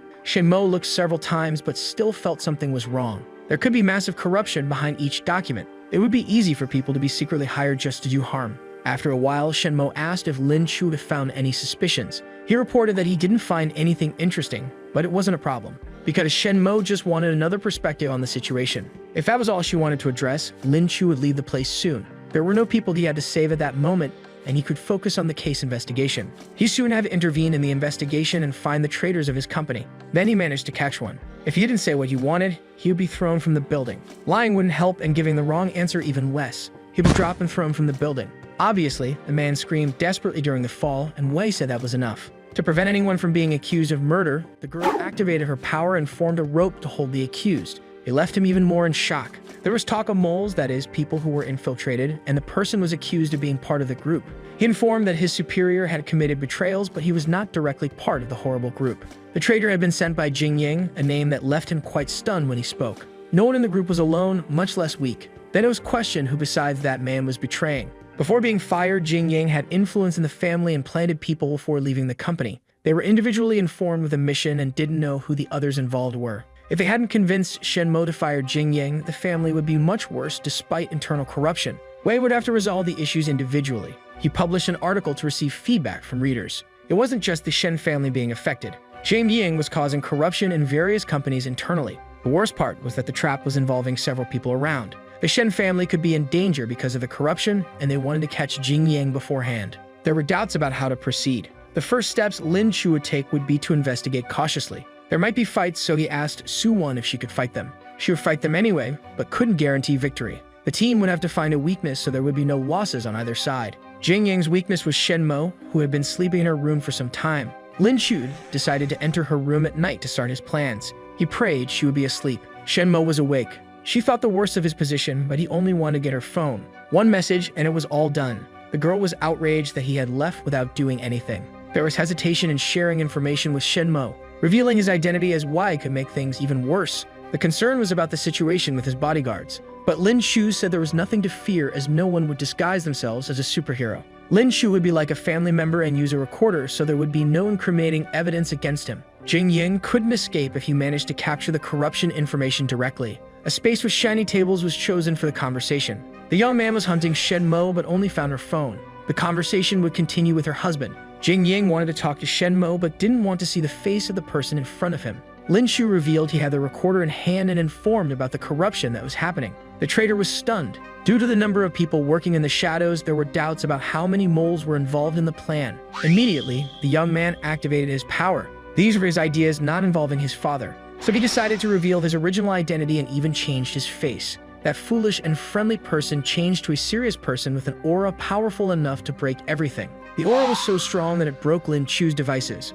Su Wan was hidden in the room and came to save the master. It wouldn't be a problem for the rich young man as he had various equipment and pills that increased his strength. Su Wan had her neck grabbed and was suffocating. Lin Chu charged at Jing Yang. A strong threat was put on the table. The trader couldn't talk to Shen Mo anymore if he continued the fight for long. He got even more agitated with the situation. He was ready for that terrifying fight. The maid ran to call Shen Mo to resolve the situation.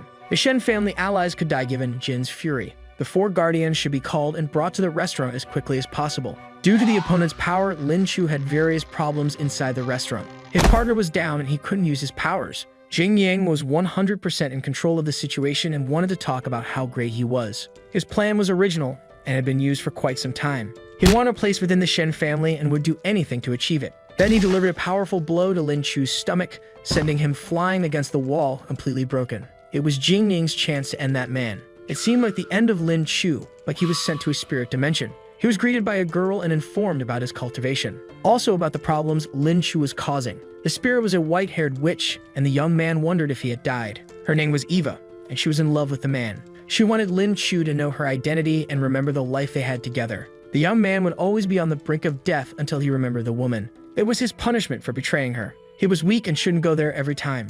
Lin Chu had the mission to classify 9,999 souls, identify them, and then remember the girl. The memories of the past life with the girl would be useful, and he could also practice dual cultivation with her. For now, he just returned to the living world with explosive powers and stronger than usual. Shen Mo entered the room, but Jing Yang used teleportation to escape the situation. There was concern if Lin Chu had died due to the broken walls and floors in the restaurant. He had not passed away and was fine. He even discovered a spiritual power he never imagined having. A blue flame penetrated his eyes. Lin Chu woke up in the hospital looking as hungry as a pregnant woman. He wondered how long he had been sleeping but found Shen Mo by his side. But the first thing he wanted to test was his new ability. His aura was completely restored after contacting the spirit. Shen Mo got agitated upon hearing Lin Chu. He said he just forced Jing Yang a bit to confess some information. The girl was extremely happy and moved towards her husband. Lin Chu's power surged like a flamethrower. He ended up discovering the origin of his power and how to increase it. He had put himself in danger to protect the Shen family.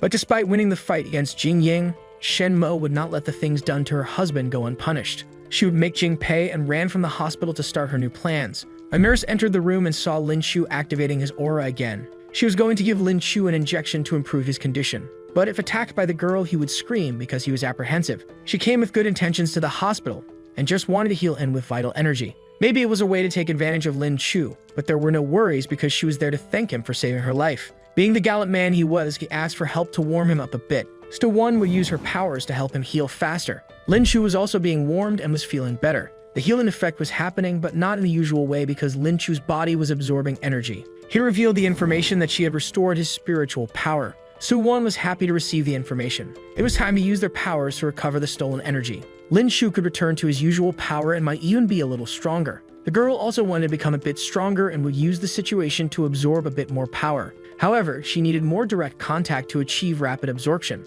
Lin Chu didn't understand the situation and pushed her away a bit. The situation was a bit strange and Lin Chu asked if it was a joke. Besides, he was also married to Shen Mo. But there would be nothing more than a closer approach. It would be a quicker and more effective transfer method because time is more than money for cultivation. Shen Mo could return at any moment within that hospital. It would be useful for him to reach his peak. Lin Chu refused the proposal due to the risk of being married, but Stu-won pushed the situation a bit further. And he had no other option but to make the spiritual power transfer faster. The two embraced and a golden aura surrounded them. This mysterious energy even made them float for a while. But Lin Chu didn't even know how he could move in that situation. The spiritual transfer took a few moments to complete, and after a good while in that medical wing, the two felt exhausted. Lin Chu was the only one who could continue his day. He reflected a bit on his core and its effectiveness, because even after hours of cultivation, he didn't feel any change. When suddenly a person appeared at the door, this person was very curious about the situation, especially about their work relationships. The person wanted to charge $1 million for the branch of the Society of Prodigies.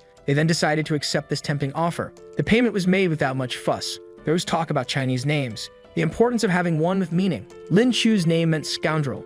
It could be a mockery from his partner. Lin Chu wondered who would be the person he nicknamed the biggest scoundrel in the world. Then the company president arrived in the presence of the two, a descendant of European nobility. To control the situation between the two, she said that the nickname wouldn't be a problem. So she just asked Lin Chu to overlook it. The president's nickname was also a bit different, because it was very strange for her face, and obviously Lin Chu joked about the situation. A bit embarrassed by the mockery, she asked them to explain a bit more about the name. The origin of the society revolving around the figure of a legendary goddess of creation was explained. It was the reason for the president's luck and prosperity. Due to being almost a sect, the woman asked Lin Chu to kneel and prove his worth so that he could reveal how he could join the society. Everyone around him called him a scoundrel, but the one doing strange things wasn't him. Taking advantage of this situation, he devised a masterstroke and asked to skip the veneration of the president by saying that the goddess was the love of his past life. It was an insult in the president's view, but Lin Chu just said he wasn't lying, because the goddess herself had said she was his beloved in the past life. The words spoken to the divine figure enraged the president, who released her spiritual aura.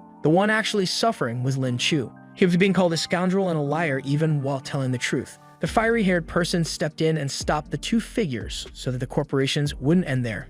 If Lin Chu continued to insult their goddess, the president would simply go after him and no mediator could stop her. The girl decided to recall a bit about her past. She had received a divine mission. There was talk about her marital role, her commitment, and her affirmed marriage. Her future husband was a very demanding person and asked absurd things from her. She simply felt ashamed of his presence and was forced into terrible things. All she wanted was to get out of that situation as quickly as possible, but she would do anything to honor her family. The gods could observe her. Suddenly, a window was broken. A figure passed by the bastard who was with her. She was informed that she should no longer marry that person, and that they should cancel the wedding. The man was astonished by the situation. He went after the goddess who entered through the window. Climbing a window was easy, but ending the figure was even easier. The president had doubts about why she was helping and also about who she was. The figure was a goddess of creation and wanted people with spiritual qualifications to be disciples of her religion. From that moment on, she had become the president of the Society of Prodigies. She even managed to receive greater aura power. All those who loved the goddess would be her friends, and all those who criticized would be her enemies. With the feedback from the past, the situation became a bit clearer for Lin Chu. There was no chance of him joining the goddess's society if he continued to mock her. But Lin Chu wasn't insulting. He was just trying to prove that his information was true. If he could prove the truth of his marital information, the president would do anything Lin Chu wanted. Someone in that room could help. His subordinate could use his power to visualize a person's memories and prove Lin Chu's claims. Everyone should have a bit of faith at that moment for Lin Chu to be able to recall the memories of the wedding night. Since he wasn't lying, his past memories of his marriage to the goddess were discovered. Now he could do whatever he wanted with the president. He recalled the nickname Scoundrel, and the unexpected happened. Someone must have used a transfiguration ability to imitate the goddess. There were more personal memories between the two, and Lin Chu asked if she wanted to observe. The president did not want to verify the information more closely, so she just wanted a verbal confirmation. It was false information and he would not kneel to formalize the partnership. They would move forward with the initiation, but not at that moment. The president, along with other people, should decide what position the young man would hold within their society. There was also another request. She wanted to have a joint relationship with the ex-lover of her goddess. She would not let anyone else besides her be involved with Lin Chu. It was the president's crazy logic. The young man, not understanding anything, was caught off guard. Suddenly, Lin Chu found himself in an extremely important position within that society. And once again, that person who listened to him very attentively wanted to see how Lin Chu managed to have such abilities. But Lin Chu wanted to leave that place as soon as possible because he was a man of values, however low they might be. He should let the president prepare for the initiation that would happen soon. In another location, the corruption within the family caused by the Jing family was being discussed. Shen Mo's brother informed her that she should have married someone else to become a better person. As the older brother, he should have more intelligence because Shen Mo informed him that he was extremely mistaken.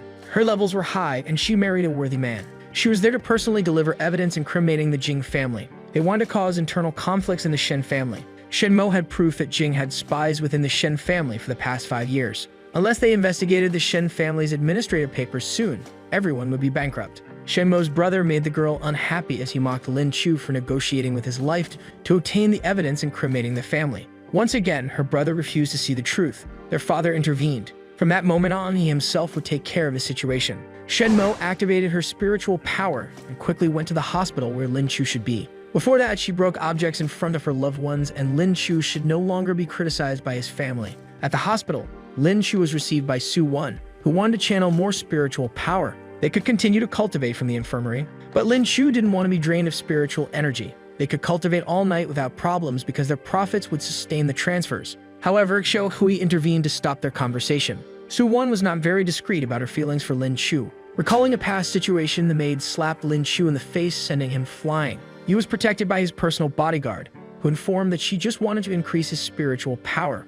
She ended up discovering their secret and asked about the hotel, but had no chance to proceed with the investigation. Shen Mo appeared at the hospital with her magical aura. Everyone was stunned in the room, and the atmosphere of suspicion returned. Shen Mo entered, already knowing about the hotel, and asked why Lin Chu couldn't talk about it. It was a personal matter of the Xiao Hu family and would be inconvenient to discuss at that moment. It was a private matter, but Lin Chu had been sharing his secrets with the lady for a long time, so there was no reason to hide. It was an inconvenient thing to talk about, so nothing would come out of their mouths. It didn't matter much because Shen Mo needed to discuss something with Lin Chu, so she asked the two to leave quickly. She commented that she had spoken with her family, and they were extremely grateful that Lin Chu had risked his life for the information. She also promised that her husband would no longer be mocked within the Shen family. She hoped they would join forces against the Jing family as it could be very useful. Unfortunately, she refused the proposal and was puzzled by her husband's decision. Lin Chu feared for his own life and only wanted to know the first secrets of Jing Ying, nothing more. But he never thought Jing Ying would be so fierce in that restaurant. It would be dangerous for him to get involved in a fight between two giants as he could be crushed in the middle.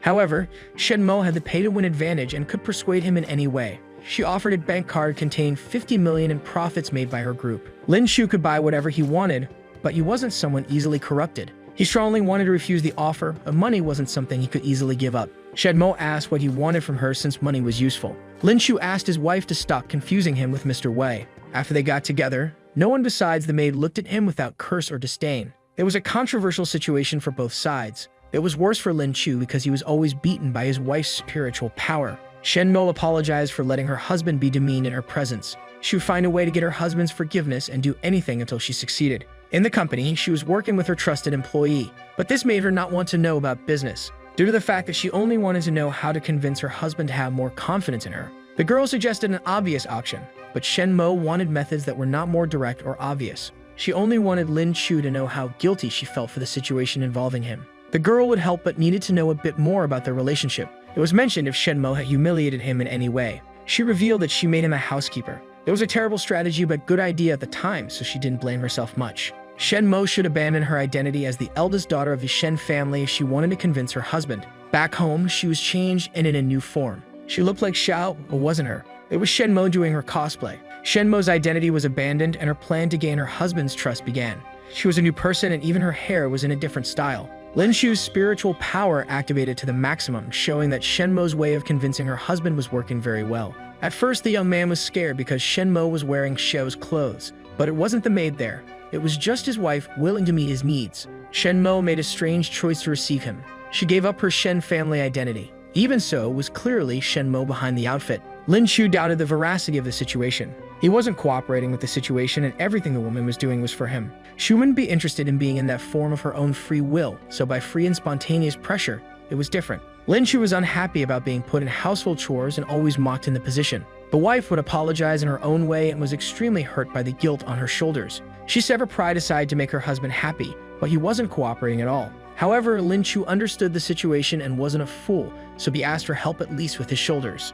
It would just be a massage, so it was an easy situation to resolve. But he delivered a blow to throw her onto the bed and used his powers to invoke the memory of an actor. It would be a long and exhausting task for both, but it would restore their relationship to normal. Back at work, Lin Chu was out of energy and had difficulty even typing. He had hacked Lin Chu's phone but was having trouble finding the person he wanted. In the middle of the room, he asked if his partner could help by contacting people in Tokyo. The support would assist him in his hometown. As long as Lin Chu cooperated with her in dual cultivation, her demand wouldn't be a problem. Every time she brought someone, there would be a moment of practice. Lin Chu had written a book, so Xiaohu came with the news of the feedback he was getting. Using the name Wei, it was easy to reach a huge audience. He could hold press conferences and get closer to the mainstream media more and more. Another person entered the place, an envoy of Lin Chu. He needed the person to set up a store abroad to expand his business as an individual. It was important for the envoy to act based on the content of the book. To improve the situation, Lin Chu activated his business master's memory. The operation to take down Jing was beginning.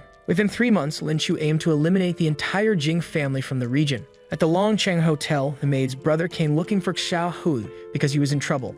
She immediately thought it was financial problems. The problem was that she had already given a decent amount of money for her brother to solve the situation. He had accumulated a debt of 2 million, and the initial 200,000 would not be enough to pay it off. He gambled again, leaving his sister extremely irritated. The problem wasn't the money, but another activity of her brother. A small favor was to be done for the creditor, which would be a big problem for Xiao Hui. The creditor was Jin, which complicated the maid's situation even more. Xiao Hui simply refused to cooperate, but her brother was being held hostage. She couldn't just leave. If she left, dangerous things could happen to her brother. So she sat down at the table and started the conversation Jin wanted to have with her. The first question was why Lin Chu had demonstrated such great spiritual power the day before. He was just an ordinary person who suddenly manifested a power spike. He couldn't give explanations because that would dishonor her master. Jing Yang's request was simple.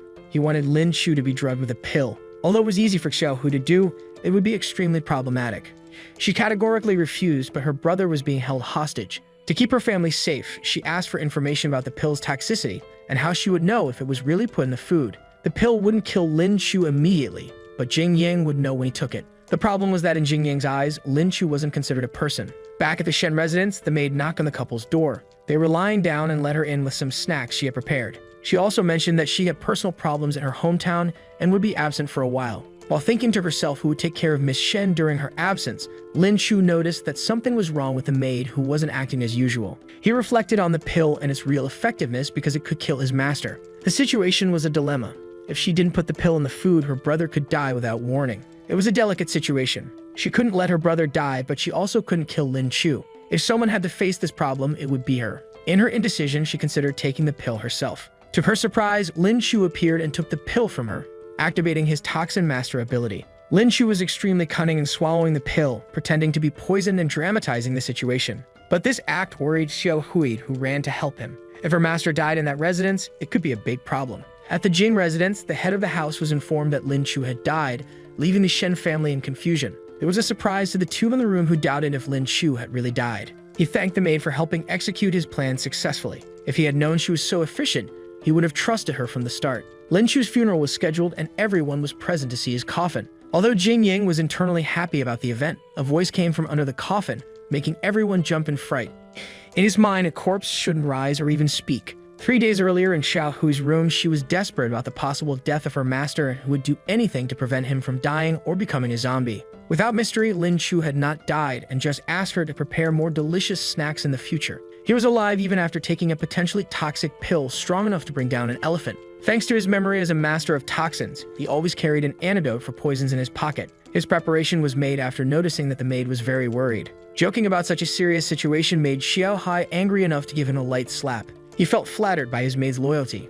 Apart from not being able to kill him, there had to be another reason for her to use the poison. It was revealed that Jing Yang had kidnapped her brother and would kill him without hesitation. If she didn't kill her master, her brother could be done for. Knowing the enemy, Lin Chu informed her that even if she had killed him, Xiao Hui's brother wouldn't be safe. But she didn't know what to do from that point. She had no options in her mind. Lin Chu informed her that he could help and that any other doubts would be resolved by him. Xiao Hui shouldn't just run and be desperate because a confusing situation could be resolved. Jing Yang wouldn't let her brother go unless he received news that Lin Chu had indeed died. He staged a fake death so her brother could be released safely. Then he would accept the fake death and risk this plan. But he needed the Shen family to be on his side because they would be the ones to announce his death. He would have his wife's support in this case, and Xiao Hui was extremely grateful to her master. However, he needed to think of something more to get the Shen family to support his plan. He personally went to the Shen family residence to talk about his plans. There would be several barriers to his request because it was a request for a maid. So he had to activate his strategist memories to better handle the situation.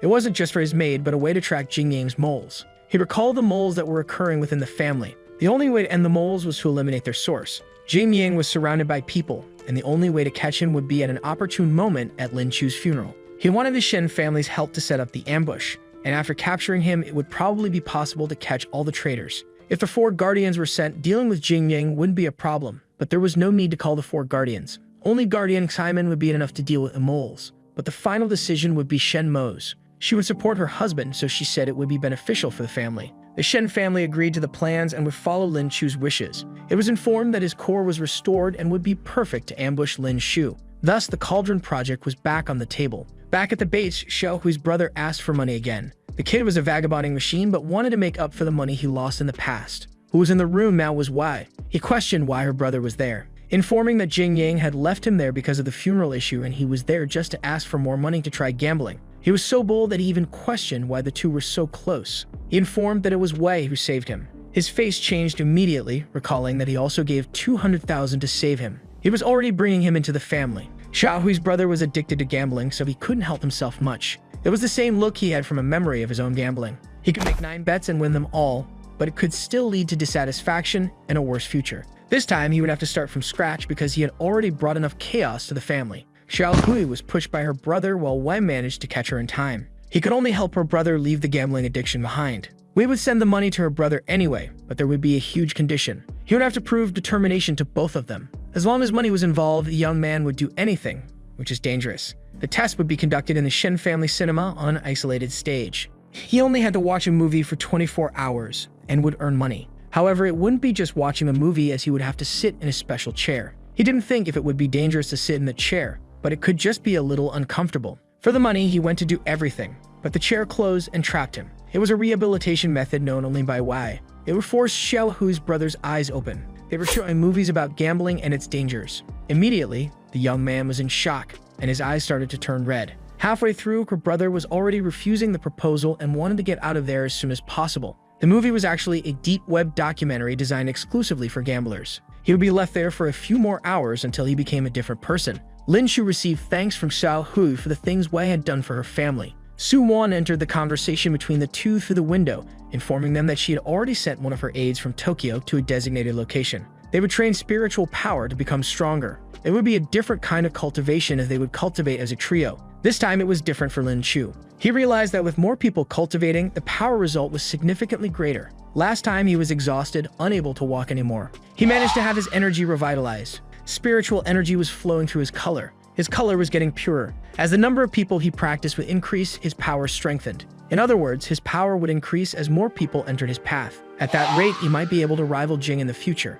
He would go out to find some thieves to test his current strength. The next day, he woke up and immediately activated his inventor memory, but he wasn't actually sleeping. He had been awake since the night before making devices. It was a secret what he was doing, but what worried him was the current state of the maid's brother. Suddenly, Lin Chu jumped on his back and asked how he was finding the current situation. He definitely wouldn't gamble again as he was traumatized. His suffering was over, at least. After surviving the 24 hours, Xiao Hui's brother might hate the loan sharks even more. Wayne wanted to know more about the loan sharks responsible for all the problems that were happening. In the Jing family group, inside an office, several people were talking. Their piece ended with a kick to the door that flew open. These were the loan sharks Wei had been looking for all along. It was an unexpected and dangerous visit, as there might be confusion upon entering the Jing family's territory. Immediately, the information about the power that both were capable of possessing was contested. With no time to lose, the fight was about to begin. Wei was at a numerical disadvantage, but his memory power could be much more useful. He put the Toxin Master to play and threw a gas bomb in the place. He didn't even have to deliver his blows, he simply walked calmly through the room, striking anyone who crossed his path. It was a low move, but even lower were the vast numbers versus just one person. Wei had no pity for those shameful people who simply fell at his feet. One of the last henchmen was grabbed by the scruff of the neck by Wei, and soon after there was a pile of crushed bodies in the place. However, the Jing family was strong and had more men in the place. Besides the henchmen, it was time for the final boss to fight against Wei. It would be quite a challenge for the young man as he was now testing his new power. Wei received a powerful blow from his enemy and reflected on their level of spiritual power. Their spiritual powers were equal, but the enemy's attack speed was a bit higher. Wei's body couldn't keep up with those blows, much less predict them. Lin Chu was not completely alone as he was accompanied by his two partners. They wouldn't intervene because he should improve in combat. If they were really worried about him, they should let him handle the fight. Obviously, Lin Chu wouldn't be easily defeated, even with many problems. A blow was delivered and Wei held the hand of the Jing family member for a while. Lin Chu realized that his greatest weakness in that combat was his action speed. Fortunately, he had already noticed and prepared in advance. He could use the pay-to-win method with technology and win the fight more easily. Activating his secret, his opponent tried to grab him, but his speed was simply terrifying. His opponent was trying to catch him all over the room but couldn't as he was much faster. The inventor memory worked well at that moment. He could use other memories to help himself, so he used the fighter memory. Delivering a blow to the opponent's chin, he managed to end the fight by throwing him to the ground. After seeing their boss simply defeated, no one else wanted to fight in the place. However, no one would leave without at least a slap on the back. The two women didn't expect him to have that equipment. It was time to move up another floor or enter another boss room. The maid was concerned if he had any injuries on his face or body. Due to her doubts, he managed to break through the barrier. His golden core was successfully getting stronger. He wanted to practice more in the future and master the nascent soul domain. It would be strange for the maid, and she wouldn't follow the master's wishes. At that moment, only Wei could walk the streets calmly. Lin Chu was still in heaven. His funeral would happen soon. He was extremely tired from the ongoing plans and wanted to practice his aura. However, this time Xiao wouldn't join them, which would be a problem. Given her disappearance, it wouldn't be a good idea to train a lot because Shenmo would also miss him. He would do it another time because he also feared what his body would become if he practiced frequently. He was worried about where his wife was at that moment. He never lied about being anxious to see her. However, once again, his plans were halted. The president was on top of a tree observing him with her two partners. The question was how she knew that Lin Chu lived there. She simply had someone investigate the Shen family and found out where Lin Chu lived. There was a request for Lin Chu to go with her to the Society of Prodigies and start the addiction test. Lin Chu's bodyguard noticed the incident and came to protect him. The president knew the importance of the man for her religion, so she wouldn't let him escape for anyone. When she fired an aura shot, it was noticed that she was in the nascent spiritual soul domain, a power that Lin Chu hadn't reached yet. Given the training they were having, Su Wan wanted to test her new strength at that moment. There would be a fight, and Lin Chu just took advantage of the situation, staying stunned.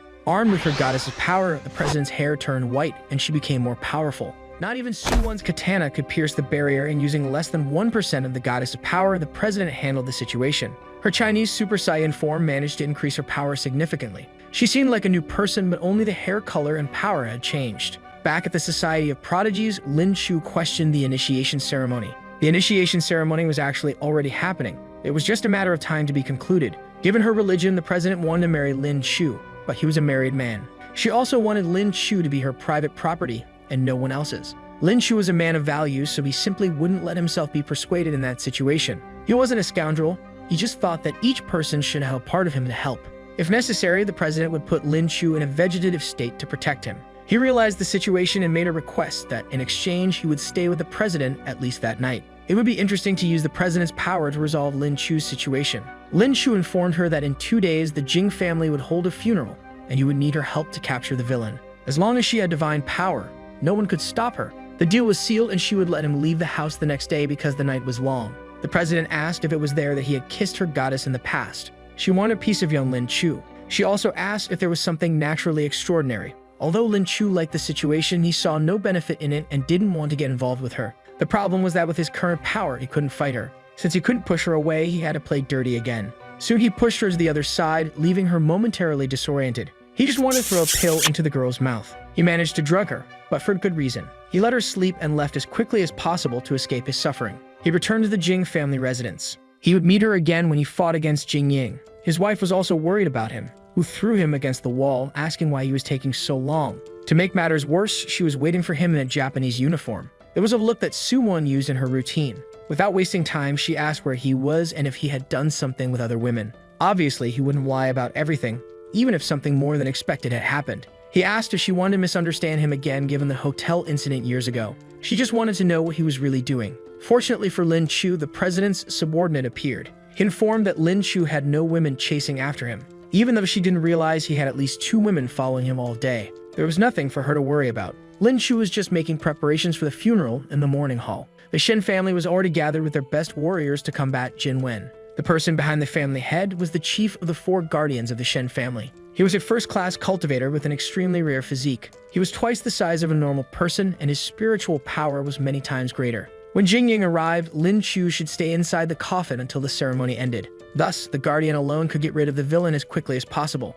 The president's subordinate asked Lin Chu to help as well. He also currently had spiritual power. To sum up, the chief guardian said Lin Chu was scum compared to his combat power. No one would contradict him, and perhaps he could fight alone. However, Lin Chu asked if he could take a punch from him to prove his power. If he were at the maximum of core formation domain, he wouldn't be able to pass the spiritual defense of the chief. It would be the perfect opportunity for him to demonstrate the power of his trio after practicing spiritual power. His 2 partners put their hands on his back and buffed him for a moment. Lin Chu delivered a strike more than sufficient to break the barrier. The blow emitted smoke from the guardian's bald head. He even swore it was a sneaky attack and wanted to settle the score. However, the family leader ended that pointless fight because they were fighting the enemy. There was a doubt from Shenmo because everyone knew her husband had spiritual power except her. It was an important matter, but the funeral awaited him. Jing Yang came with all his henchmen to the young man's funeral. At the reception, it was informed that only Jing Yang could pass as he was an honored guest, and only VIP guests could pass. He accepted without problems because no dead could rise from the dead.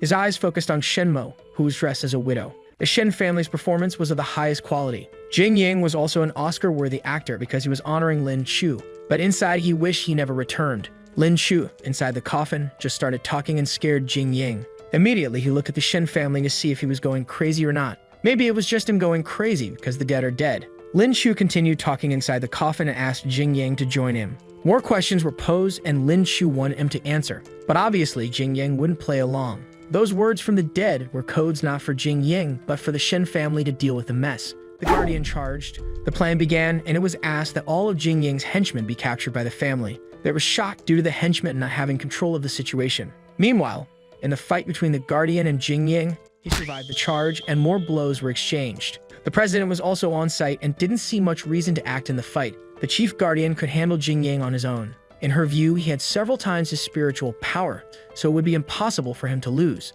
unless he had an ace up his sleeve like spiritual suction. Jing Yang grabbed the guardian by the neck and started sucking his spiritual power into himself. It was an impressive technique and a unique art of the Southeast. Practitioners were required to immerse themselves in a toxic liquid remedy for an hour every day until they learned to use the skill. Despite the training, it could only be used 3 times in a person's life. Due to its limited use, it shouldn't be used more frequently. A stolen technique because it didn't matter the opponent's level of spiritual power. He could grab it and win the fight because of the power.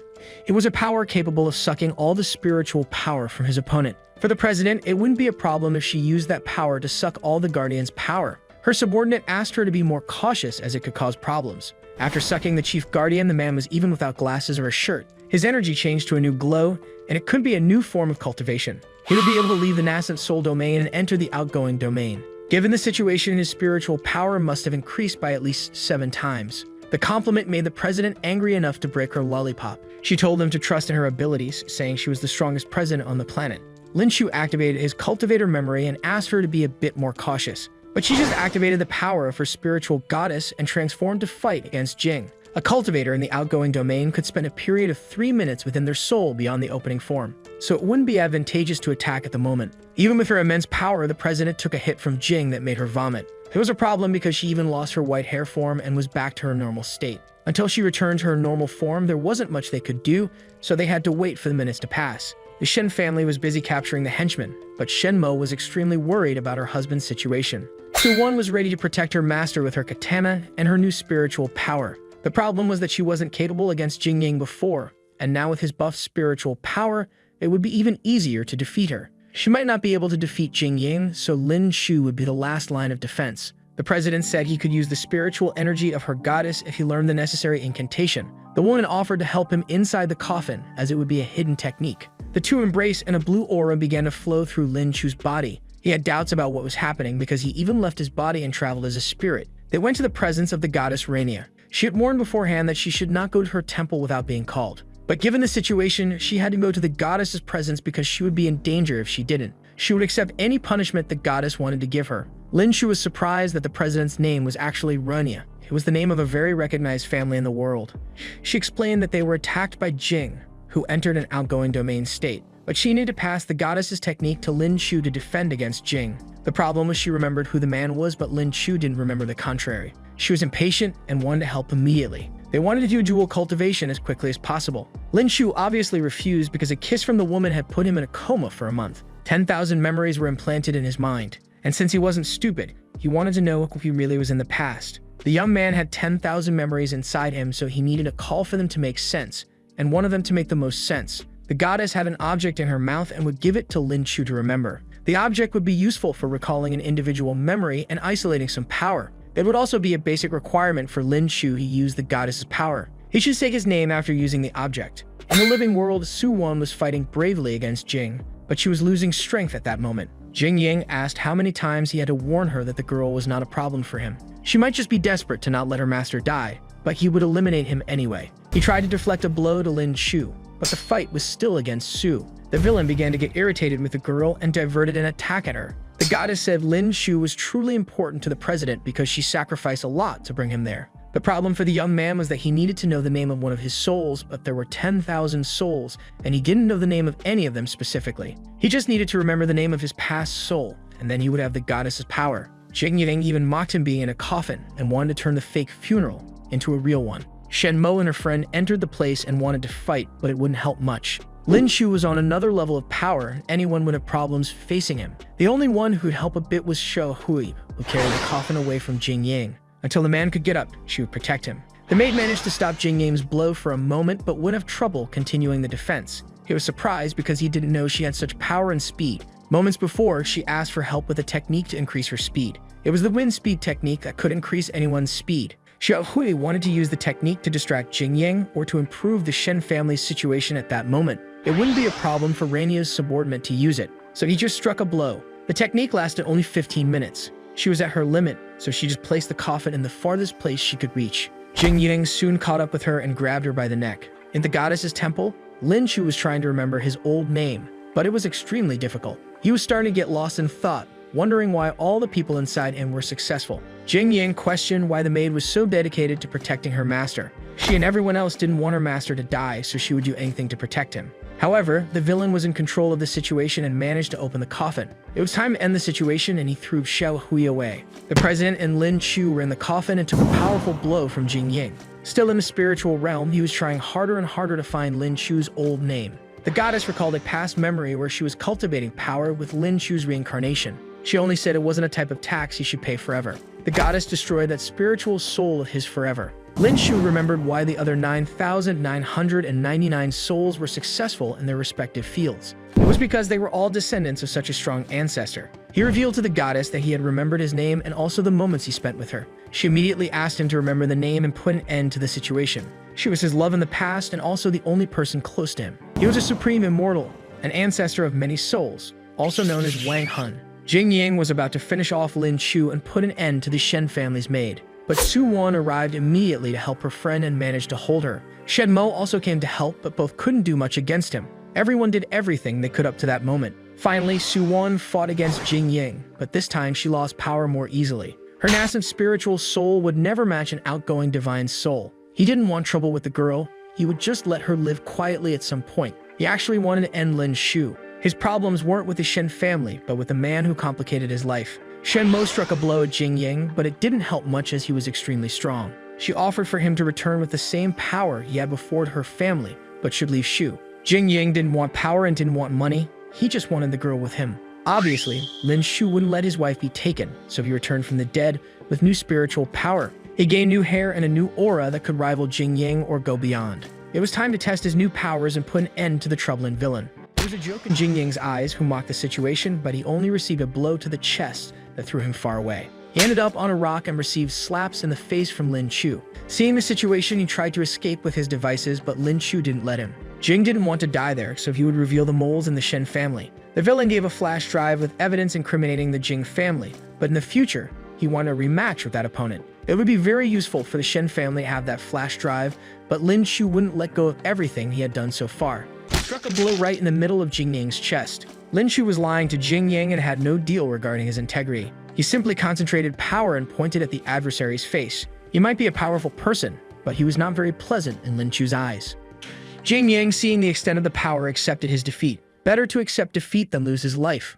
Lin Chu just left his defeated opponent. The Shen family was stunned by the young man's power. He simply thanked them for saving him while he was in the coffin. Although the entire Shen family was standing, some members outside it were unconscious or maybe worse. While Lin Chu was in his spiritual world with the goddess, Xiao Hui simply protected him from all blows. Everyone in that fight sacrificed something to defeat Jing Yang. Lin Chu still had some of his power left, so he would use the rest of his spiritual soul to restore Xiao Hui. The problem was that his spiritual power was only for combat and couldn't easily heal her. The only method that could save her, he knew very well, but it wasn't very conventional. Shen Mo didn't understand anything they were talking about. Lin Chu said that place was appropriate because he could use nature to his advantage. They would use the river water to restore Xiao Hui's vital energy. They were attempting dual cultivation to restore the girl's energy. 5 people were available and could perform the cultivation. The 4 people were from the Shen family, and the other could be Rainier, who was unconscious. They all entered the water, which was pleasant due to the weather. It would be a cultivation that Lin Chu would greatly enjoy. He could also use his power to heal the rest of the people who were injured or exhausted.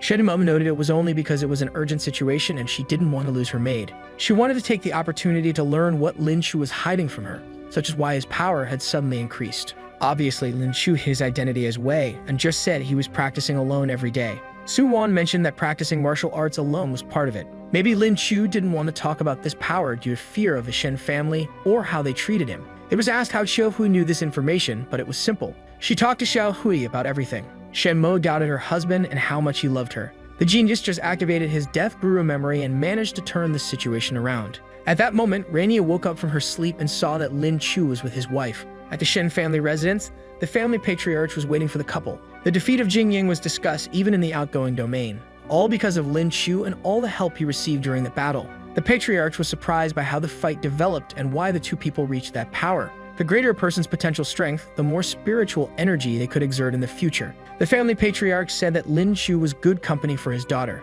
He questioned why his other relative didn't train like his sister to create an invincible power. The problem was that he would speak well of Shen Mo because he was warning him about something he wasn't even at fault for. Lin Chu gave all the credit to his wife and downplayed his achievements since it would be better that way. It was time to take a break from the combat world to at least have dinner with the family. The Shen family gathered around a table surrounded by meat to discuss personal matters. Lin Chu was wary of eating the food because it was something he didn't know. In any case of betrayal or digestive problems, he had kept a pill in hand. He wanted to know what actions the Shen family patriarch wanted to take with him. He knew beforehand that he was plotting something but continued to eat the poisoned food anyway. A few more bites and Lin Chu collapsed face first into the plate. The Shen family patriarch asked to take him to a secret room, but Shen Mo intervened and asked what was going on. Lin Chu had no idea about the situation, but they were taking him to the lab department. Would he be a lab rat from that moment on, or was it just a beneficial plan for the family? Shen Mo was informed that they needed Lin Chu for all important plans from that moment on. But kidnapping her husband would be nothing beneficial, so Shen Mo activated her power and threatened to blow everything up. She managed to free her husband from the staff who were taking him to the lab. She saved her husband and further solidified her love for him. More Shen family henchmen entered to try to take Lin Chu to the lab. His wife wouldn't let him be captured. At that moment, Lin Chu was still awake and wanted to see how things would proceed. Her father informed her that the young man would be an effective weapon for the family, and that keeping him in the lab would be very beneficial. The problem was that Lin Chu would be trapped in the lab for the rest of his life. Everyone was interested in his new spiritual power, which could be the strongest in the world in the future. He might contain secrets that modernity didn't yet possess. Even though they could be strong, humans were still incapable of leaving the nascent spirit state. They didn't have Lin Chu's consent to extract his power. It was more that all that mattered was the Shen family's benefit as a whole, not just a conjugal relationship. It was decided that they should capture Lin Chu at any cost, but they shouldn't harm Shen Mo. The henchmen activated their aura, but Shen Mo was quicker and activated her power. Everyone scattered in her blue aura and was knocked out. The house turned into a missile of bodies. There was a master in the place with more power than the henchmen, so he shot Shen Mo from behind. The low blow was enough to make her fall to the ground. Lin Chu would act if necessary, but wanted to see if his wife could endure until the end. Shen Mo simply got up per fury in another world. She was provoked and a bit weaker. She would concentrate her efforts on protecting Lin Chu. Although Shen Mo was strong, all those numbers could defeat her without difficulty. Fortunately, a window opened and an aura of speed flew in to save her along with her husband. It was Mr. Wei, which was a surprise even to Shen Mo. Elsewhere, other maids commented that a fight had occurred at the Shen family restaurant. It was dangerous to mention as it was Lin Chu fighting against Shen Mo's father's henchmen. Xiao Hui, who was lying down at that moment, also overheard the conversation. It could be dangerous for both Shen Mo and Lin Chu if she didn't act. Part of her plan was to transform into Mr. Wei to combat the evil threatening her master. She asked for help to act. The fake Wei was at the restaurant at that moment and asked Shen Mo to accompany him along with Lin Chu. It was mentioned that he was an important figure within the Shen family and could be useful as a reward. If they captured him alive, they could earn $1 billion because of the Jing family. There was a bounty on Wei's head, but he wouldn't be caught easily, even as a fake version. He activated his power and struck the ground, causing everything to collapse. He was at the peak of the formation stage, but even though he was strong, he couldn't rival someone in the spiritual nascent stage.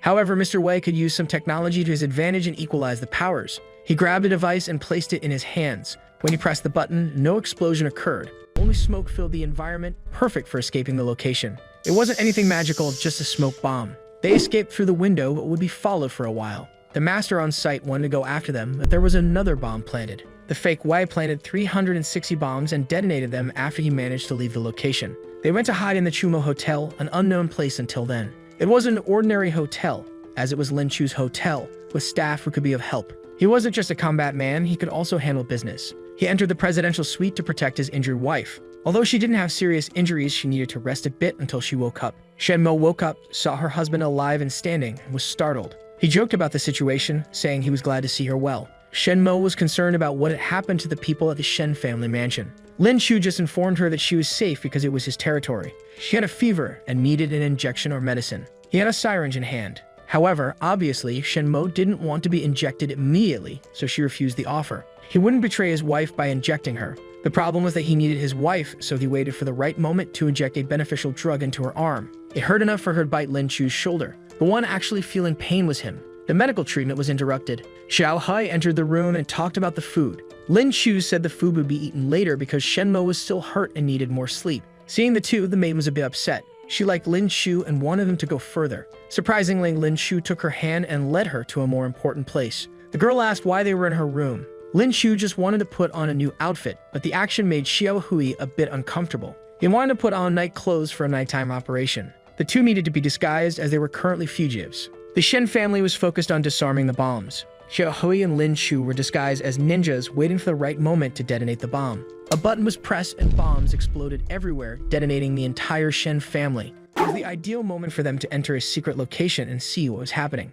They could take advantage of the chaotic situation of the Jin family. Going down the stairs, they were surprised. Other ninjas had arrived before them and were rescuing Jing Ying. Obviously, they couldn't return inside and had to disguise themselves as part of the group. They wanted to take charge of Jing Ying and managed to be alone with the villain. Jing Ying was smart enough and realized something was wrong. Without much trouble, Lin Chu removed his mask and revealed his face, unconcerned with the situation. The henchman came at him, but it was to no avail. They fled the scene and Su Wan appeared to help them make a perfect escape. She grabbed her katana and said that if they crossed a certain line, they would be finished. Before even entering the water, they could be cut down. Her cultivation base had become much stronger. After her practices, it was no problem to leave the Shen family grounds and return to the Chumo Hotel with Jing. He was tied to a chair and interrogated by Lin Chu's interrogator memory. He had to answer the questions truthfully or something bad could happen to him. Lin Chu immediately wanted to know if any medication could enhance his cultivation base. If the spiritual nascent state could be reached that way, it could be a problem and a crucial move for any family. Jing Yang was reluctant to continue talking but was forced to give some answers. He revealed that his cultivation method was secret and only a few people could use it. There was an immortal sect behind his power, and only he had knowledge of it. He managed to contact the group, but they were extremely rare to find.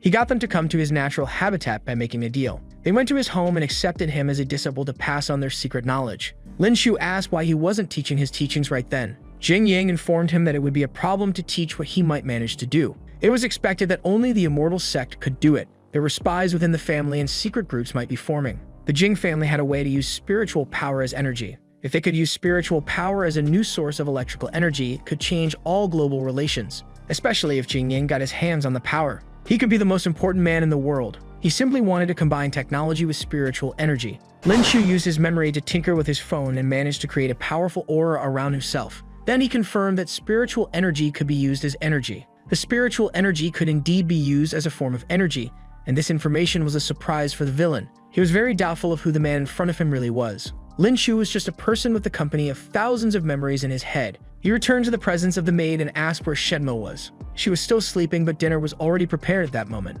Xiao Hui was much kinder and more careful with him from that moment on. He informed her that the key to Jing Yang's spiritual energy was the immortal sect. The table was bountiful and Cho Hui was holding a piece of chicken thigh, but it was taken by someone else. Su Won appeared at the table and immediately ate the meat. It was quite a surprise that the immortal sect really existed. Lin Chu informed that Jing Yang knew about the sect because he was in a secret place when he was younger. Su Won felt strange recalling the name of the secret sect. Thanks to the immortal sect, Jing Yang managed to reach an absurd level of power. In exchange, they only asked that the Jing family surrender to them. The problem was that the young man didn't know where the immortals were located. There was also another enigma regarding their combat power. There was something to think about later because in the room, Lin Chu was preparing for the next day but was woken up by Su Won. She wanted to tell Lin Chu a secret but didn't want to wait until tomorrow. She confirmed the existence of the immortal sect because she fled the place when she was a child. After her family died, members of the divine sect managed to capture her and made her their disciple. She started her career cultivating her spiritual energy and also learning as a ninja.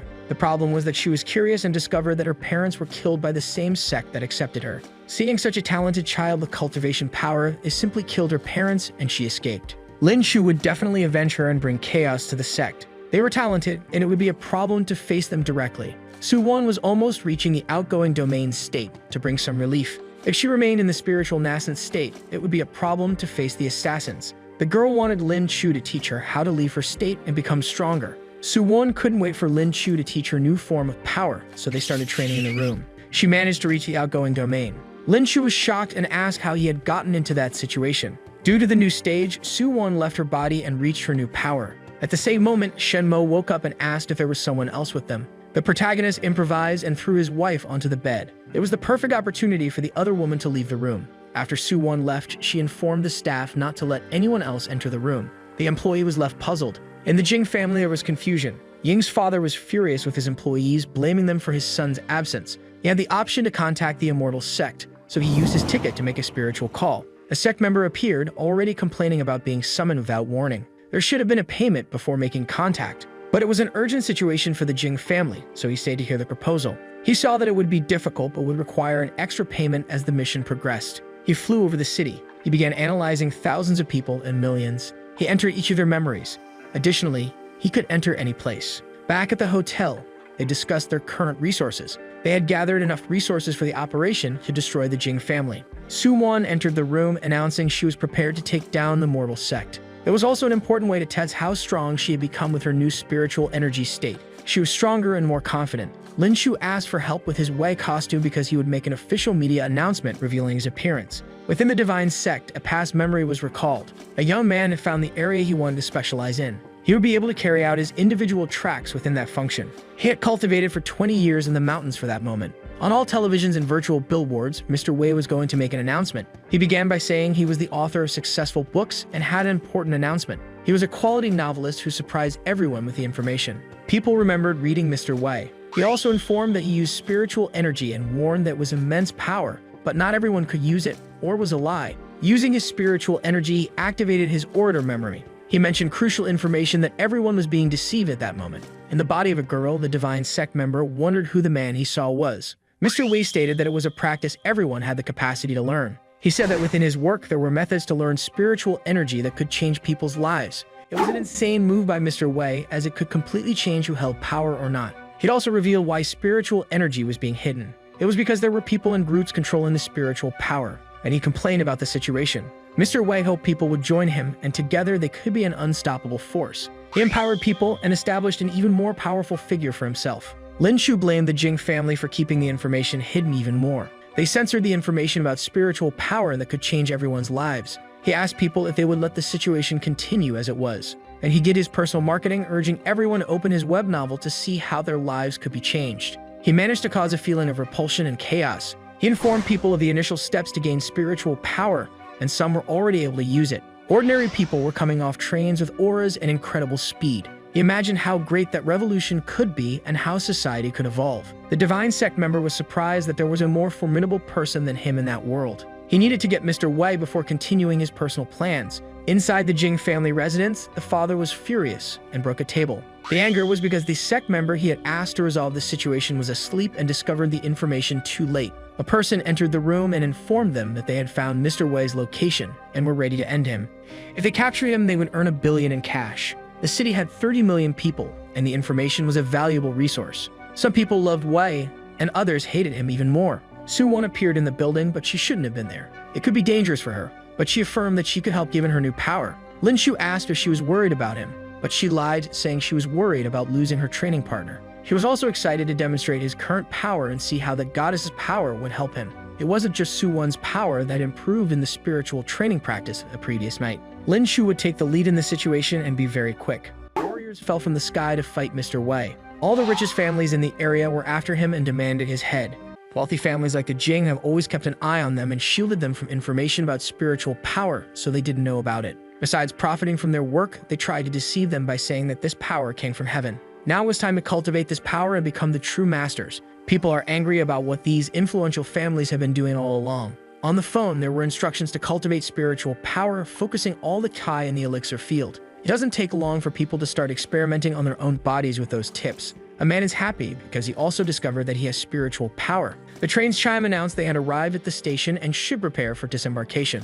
The newly awakened people left with their new abilities. What was happening now was a widespread awakening in the city, something truly impressive. Even so, he doesn't want anyone in Longcheng to be more formidable than him. So he's going to stop spying on the girls for a while and go after this person. Reluctantly, he leaves because he enjoys being a degenerate who spies on people in the bath. At the Jing family headquarters, the outrage is unanimous after Wei's statement. For that was an affront, a gesture of war against the entire family and its members. The furious man wants them to quickly find out where this anonymous person is so he can confront him. One of the servants says he was spotted on the roof of the Longqing TV network. Then the boss tells the servants to go, and if they capture him, the 1 billion reward will be theirs. Two oddballs are happy with the news as they know they'll spend it all on gambling, women, and dubious pharmaceuticals. There's still someone on top of the roof. That widespread awakening will certainly help him in the future. A girl suddenly arrived at his location. With the statement, the others should be safe because he would now be the focus of people's attention. She knows she can be of great help as dangerous people are surely after him. Faced with this, he asked if she was caring too much about him.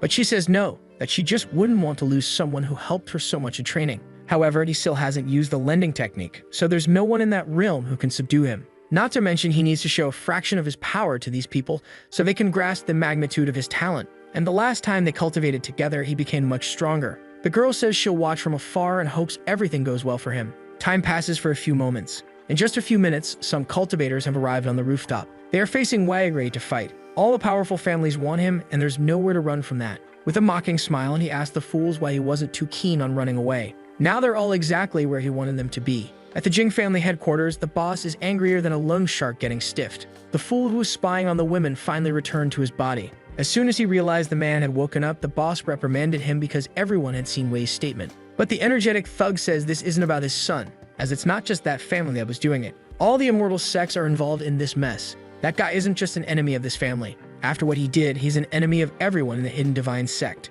And thanks to that, if there's one thing that guy must be now, it's deep in trouble. The day passes in the city with a beautiful sky. The fools are still on the rooftop. Wei's energy is overflowing, like a super being. Those who arrived are at the nascent soul stage, and since they're in inner formation, there's no chance of victory. But now in this situation, with all of them in the same place, the advantage is entirely his. Now the fools are wetting their pants with what they're seeing. Wei was simply too fast and passed by them like lightning. As soon as that happened, a bunch of fools went flying without knowing what hit them. Now only the oddballs remained, who were also enemies of fashion. One of them knows that if they engage in a fistfight, they'll get wrecked, but the other, with less discernment, still wants to settle out the fight. The brothers are cooperating to use their most formidable technique. Several clones appear on the rooftop. While that's happening, people continue watching everything on their phones. They're anxious because they think Wei is in danger. They must be Jing family thugs, and the man calls for people to go help Wei. On the streets, the crowd moves toward the building, ready to start a full-scale brawl. The shirtless man has just arrived at the scene where the fight is about to break out. He thought Wei might flee, but seeing this, he realizes he won't even need to do anything. That cloning technique is good,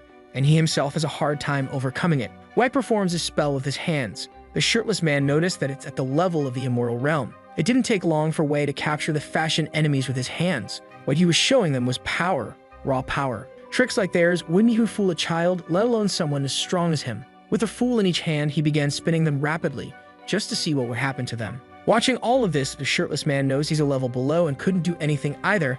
Maybe only his master could. One of the twins cries out desperately for his mother. The other can't believe how fast they're spinning. After spinning for a long time, they were thrown off the roof. As they fall, one of them panics because now his baldness is exposed. That was Wei's way of dealing with troublemakers. Only now did he notice the presence of the shirtless man. He could only use that lending technique for half an hour. and he's already near his limit, knowing that a fight could go badly. The shirtless man thinks the same. If they fight, he imagines he'd come out worse. So he looks at him with a face that says he's really tough, like a bluff. Wei, who is also a bind, bluffs in the same way. But in their minds, both want to avoid conflict as much as possible. The two, extremely cautious, continue staring at each other. Wei has no idea why the shirtless man hasn't attacked him yet. Meanwhile, the shirtless man is paranoid, thinking he's about to be attacked. Using an ability, he noticed the sweat on his opponent's forehead and began wondering if he was also afraid. Then he realized that Wei must have seen his previous punches and is probably scared to the bone. So Wei said he's waiting for a move from him, as he won't attack unless provoked. This relieved the shirtless man, who realized he could leave without getting beaten up, introduced himself to Wei,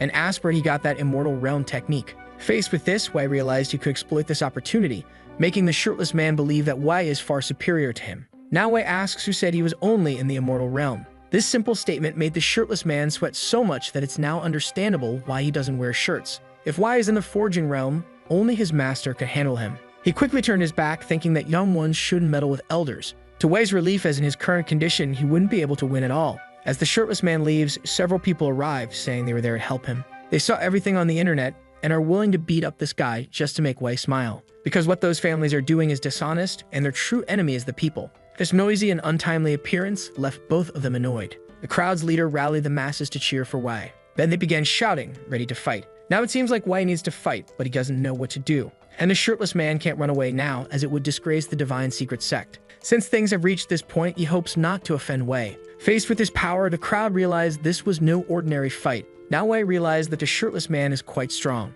He speaks to his wife as he's about to be beaten so badly he might end up playing for Vasco. The shirtless man is already in the air, ready to deliver the first blow. Wei immediately assumes a defensive stance. In the shirtless man's mind, he can only imagine the beating he's about to receive for free. He's imagining that Wei's power is so immense that he feels no fluctuation at all. His strike is getting closer to landing. Wei extends his hand, forming a vortex of energy that extends into a blast. All that's left on the ground are the ashes of someone who doesn't wear a shirt. That's what ran through his mind, as he needs to do whatever it takes to survive. Desperately, he hit himself with his own hand. As a result, he was flung away as if he'd been struck by Wei. The crowd tries to understand what happened. As to them, Wei is so powerful that his movements couldn't be seen. Now he says he didn't see anything and wants to know if the battle is already over. He doesn't understand how his opponent was defeated without him doing anything. He tells Wei he admits defeat because it was Wei who showed him that victory would be impossible. But things weren't over, as the divine secret sect would continue hunting him anyway. The crowd gossiped, as they didn't know about the existence of this sect,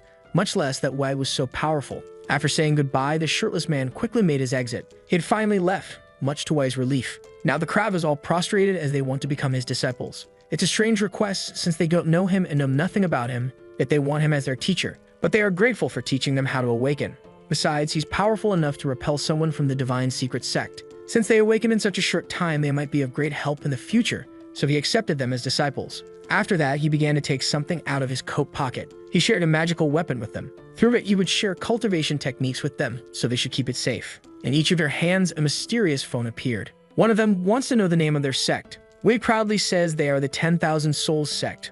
On Longyan Mountain, something is happening. A woman is cultivating on the water. She is Yun, leader of the divine secret sect. Footsteps approach her location. It's the shirtless man, who Miling addresses her respectfully. The chief wants to know if the Longqing problem has been resolved, but he says he was defeated by a man named Wei and wants someone to show his memories to her so she'll understand everything. Curious, she wants to know what realm he's in to have defeated him. Probably in the forging realm, just like she is. As soon as she heard that, she began to move, for she couldn't believe that someone so powerful existed in that city. But the shirtless man said it was Wei himself who claimed to be above the immortal level. Upon hearing that, she says she understands everything and tells her disciple to leave. For a moment, he covered his face with the rising steam, and indeed he left the presence of his chief. It seems she was quite happy to learn this, because if he is truly a strong man, she would be fully willing to cooperate with him. That way, she could overcome the tribulation she's going through. While taking her bath, she happily and excitedly imagines the endless possibilities. A man with a microphone in hand is delivering the news. In yesterday's mysterious broadcast, Wei revealed to everyone how spiritual awakening works.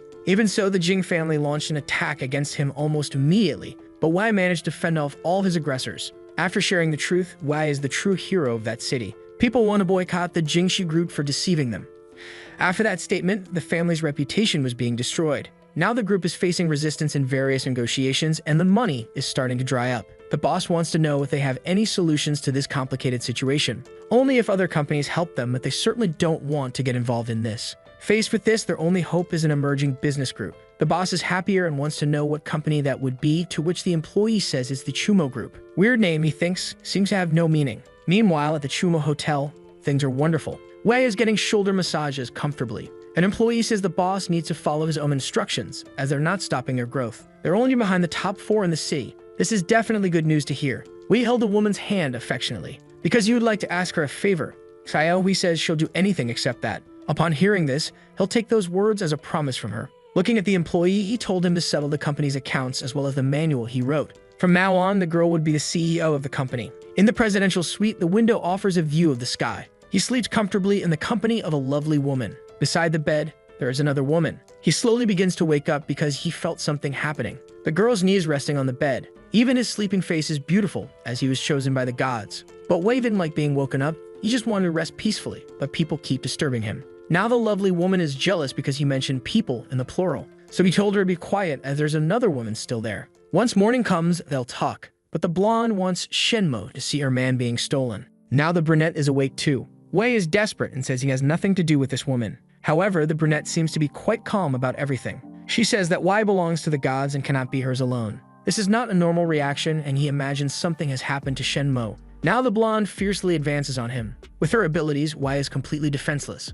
On top of him, she asked if the boy had heard that, because tonight he belongs entirely to her. To him, the blonde must have used some technique on Shenmo, and that's something he wouldn't tolerate. But she says she didn't use anything and that Shenmo's permission came naturally. And since Shenmo made no resistance, he shouldn't resist anymore either. It was time for him to embrace this opportunity, but to him, none of this felt right. He tries to break free from her, terrified of that technique. However, the blonde is persistent and wrapped her legs around him. He shouldn't be afraid, as she used a technique that made her enter his dreams. And with that, she could control everything in his dreams. If that wasn't enough, she could place more women there with just a snap of her fingers. Things in the room began to disappear. But if she did that, they wouldn't participate in anything, as she wants his total exclusivity. Even so, he doesn't want any of this and gets straight to the point, as she came here with a purpose. She found his actions in the city days ago inspiring, but he shouldn't use that ability in front of others, as it could lead to her being discovered. He didn't know the Divine Secret Gate knew people like her, but they do. Now he should go to the goddess's church in the morning, where she would explain everything in detail. At the goddess's church, he arrived as soon as dawn broke. The blonde pulled a book from the shelf. A passage opened, and she said that every city has a cultivation site for the sex. This city has only 2. And the transcendental schools have 2 functions: to hide the existence of spiritual power and to control violent acts from the awakened. That's why they recovered and managed to hide so well. Behind this is the effort of every cultivation school. Now Wei used his image to make all of this come to light. As a consequence, people would take action to eliminate him and make everything hidden again. He's in big trouble, but she can make him flee and stay with her in Dubai for a few years until things calm down. If that's what he wants, of course. But he has unfinished business in the city and knows that the people from the Divine Secret Gate are not his enemies once he transforms. She doesn't seem too happy about this. The leader of the Shenyang sect is at the catastrophe level and is almost immortal. Wei wants to know what she's still lacking. She needs to find someone at the same level, given her cultivation. Only then will she be able to overcome this calamity. And for 10 years, the sect has been looking for someone suitable for this. Indeed, it's a bit difficult to find someone with that much potential. Now the efforts of the Shen family to capture him make sense. But if that's the case, he has an idea. He should go there under the guise of a teacher. The most dangerous place might be the safest for him. The blonde wants to know if he intends to be the powerful woman's partner then. But he told her to shut up. What he wants is to learn spiritual techniques from her, because he loves learning new things. Even if that's his intention, he doesn't even know where this sect is located. What worries her now is that the people at the hidden gate are at risk of losing their lives. But he asks her not to worry because he knows what to do this time. Those who don't want to die must die first. In front of a building, the shirtless man is with some thugs, and they should enter with him. They should ask the president of Kirin Hui where Wei is at any cost. And before he could say what they should do to anyone who tries to stop them, a guard appeared. It didn't take long for him to use his technique and send the poor man into the wonderful world of dreams, where he became a memory. But it was Wei himself who did it, knocking the guard down. After doing so, he turned his back and kept walking. The guard is sitting on the ground, alive, and the thug says Wei had stolen her job. Now they decided to quietly follow him to see what he would do. The smell of tomato sauce was very strong. In the hallway, there are several bodies decorating the place. He is able to do this quickly and silently. Too strong for the shirtless man, who is terrified. From afar, they hear someone saying that he is a traitor. The blonde says the goddess taught him how to use force, and now he uses it against them. But he hated them so much and couldn't wait for the chance to do this. Threatening her, he placed a capsule in her mouth. She swallowed it immediately, and tomato juice began to spill from her mouth. The shirtless man saw it all, terrified, as he couldn't believe the blonde had been finished off so easily. They quickly hid, afraid of what might happen next. Wei's spiritual power is terrifying, and the shirtless man knows he must get out of there as soon as possible. He ordered his henchmen to stay completely silent, but Wei told them to come out because he had already seen them. He said this with a sinister smile on his face. The shirtless man approached him, terrified, thinking not to anger him so he could get out of there alive. He said he didn't expect to see him there and that it was a big coincidence. Hearing this, Wei imagined what happened. Surely he had seen him use the lending technique and came there to finish him off. If that's the case, he should go ahead and try right now. Throwing the cloth he had used to clean his hands onto the ground, Wei said he was ready. Already on his knees, the shirtless man said he had come there to speak with Chiron. They would never try something like that with him.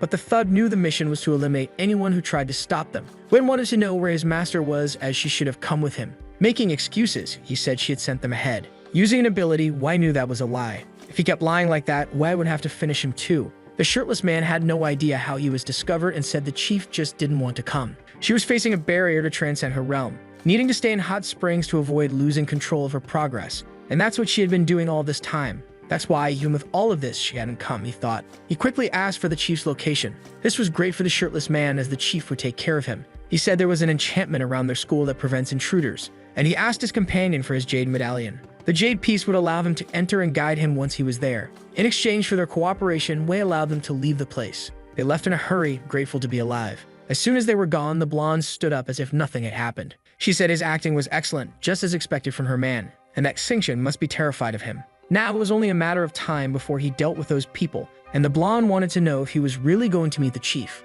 After all, she's nearly immortal and he wouldn't stand a chance against her, knowing that his plan is to somehow include her in his harem. Outside the hotel, he arrives. As soon as he enters the room, the brunette asks if he's heard about what Wei's been up to. The market fluctuated a lot and the city's 4 largest companies lost a lot of money. But it was their fault for being monopolists, and now they're only getting what they deserve. But he wants to know if the Shen family's assets have shrunk. Yes, they had already fallen once before, but now it was catastrophic. Only the Chumo group keeps growing and everyone wants to know who's behind this company. If that's true, congratulations to that person. Shen Mo realizes that the name Chumo is a combination of hers and Lin Chu's names. What a coincidence, she thinks, but she doesn't believe it's a coincidence. Now Lin Chu is intrigued by her statement, but she's had time to investigate everything thoroughly. And now she knows that he's the one behind this massive company. She's already in an attack stance. Even so, he tries to dodge by saying the company isn't his, as he doesn't want to split the assets of his partner. At the moment, he struggles to resist the relentless attack. However, the lovely woman is determined to uncover the truth and get her share of the scheme.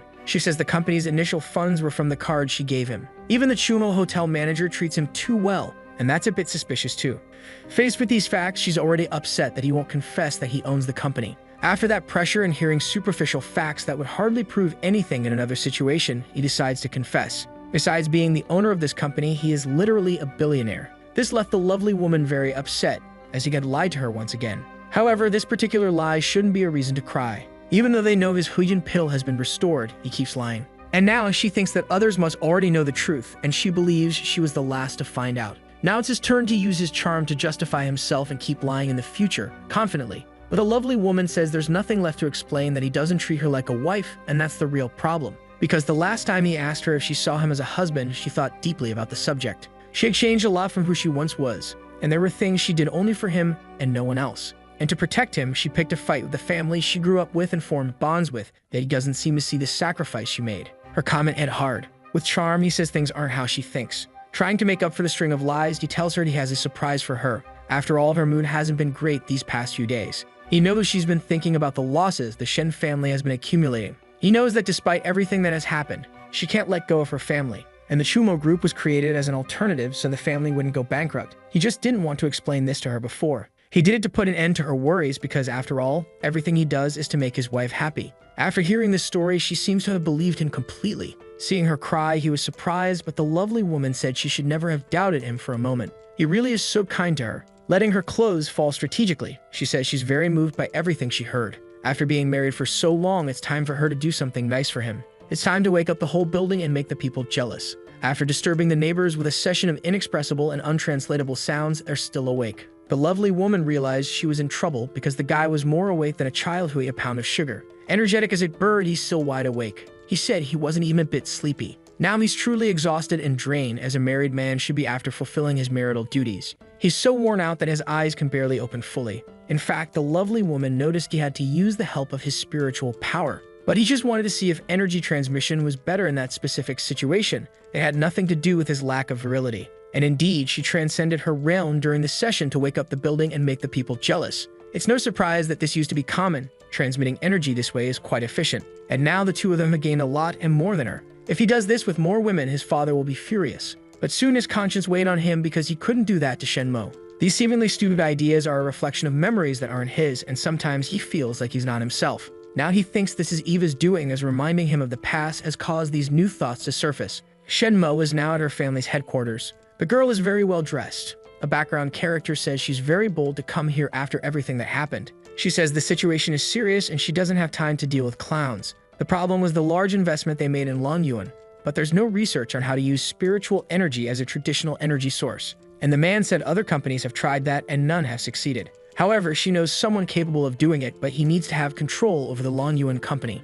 Faced with this, she's confident her proposal will be accepted. But all it generated was surprise. The young man tells his father that this must be a lie and that she's trying to deceive them somehow. The old man wants to know who this person is and why he should trust him. He's none other than the head of the Chumo group, who uses spiritual energy and telephony devices, and they can talk to him right now. And she placed a phone on the table. But the young man thinks it's nonsense and says that if he can use spiritual energy on the phone, he'll juggle the ball with his head. It didn't take long for the device to glow with spiritual energy. Astonished by this, the old man landed a slap on the boy's face. At the Chuma Hotel, Wei is quite relaxed. Now he wants the boy's head to play a little soccer, just as the kid promised. Now they are at the Longyuan Group's laboratory. The company is under her supervision now, and when they shot at her, her father had been clear that it was just to scare her, not to harm her. Even after everything, she came back to help, and that moved him deeply. Since the family raised her, she doesn't want to see them go bankrupt. If she wants, she could bring Lin Chu, as the old man doesn't want to do anything bad to him. Now she says it's a good thing he won't do anything to him, otherwise she would forget all the good deeds she plans to do.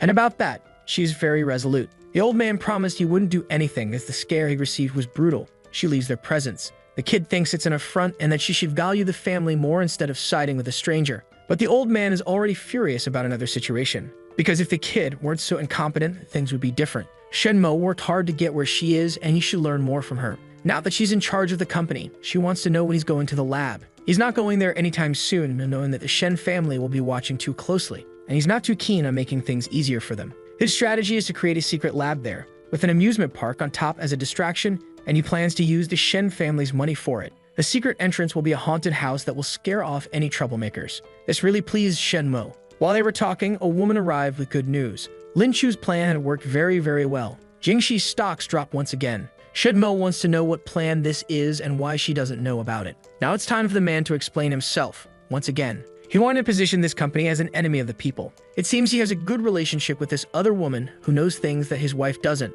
Sensing the tension, the pink-haired woman said she would leave. But Lin Chu didn't want her to go just yet. Craftily, he approached both of them. Because they're the CEOs of two strategic companies and both are important to him. His enemy is the Jing family, not each other. Faced with this, the pink-haired woman blushed. Now Shenmo wanted to ask a simple question. Hui had been her personal maid forever, and since they are married, she is now his too. She wants to know if the guy likes the maid. If he does, she will let things stay as they are. Hui didn't expect this and didn't know what to say. Faced with this, he says that yes, he does like her. But Shenmo said she was just testing him and didn't expect that answer. The professional charmer said that the way he likes her is the way he likes to like. And there will be many interests in this life, he doesn't deny that. But the one he likes the most is her. Hearing this, the pink-haired woman realizes that what she feels for the charmer is love. In the room, there are many documents scattered on the floor. The employee says that the people who work there have left. If a stock price drops again, they'll be walking hand in hand with bankruptcy. The boss asked if he had spoken with the other group of companies, and as a response,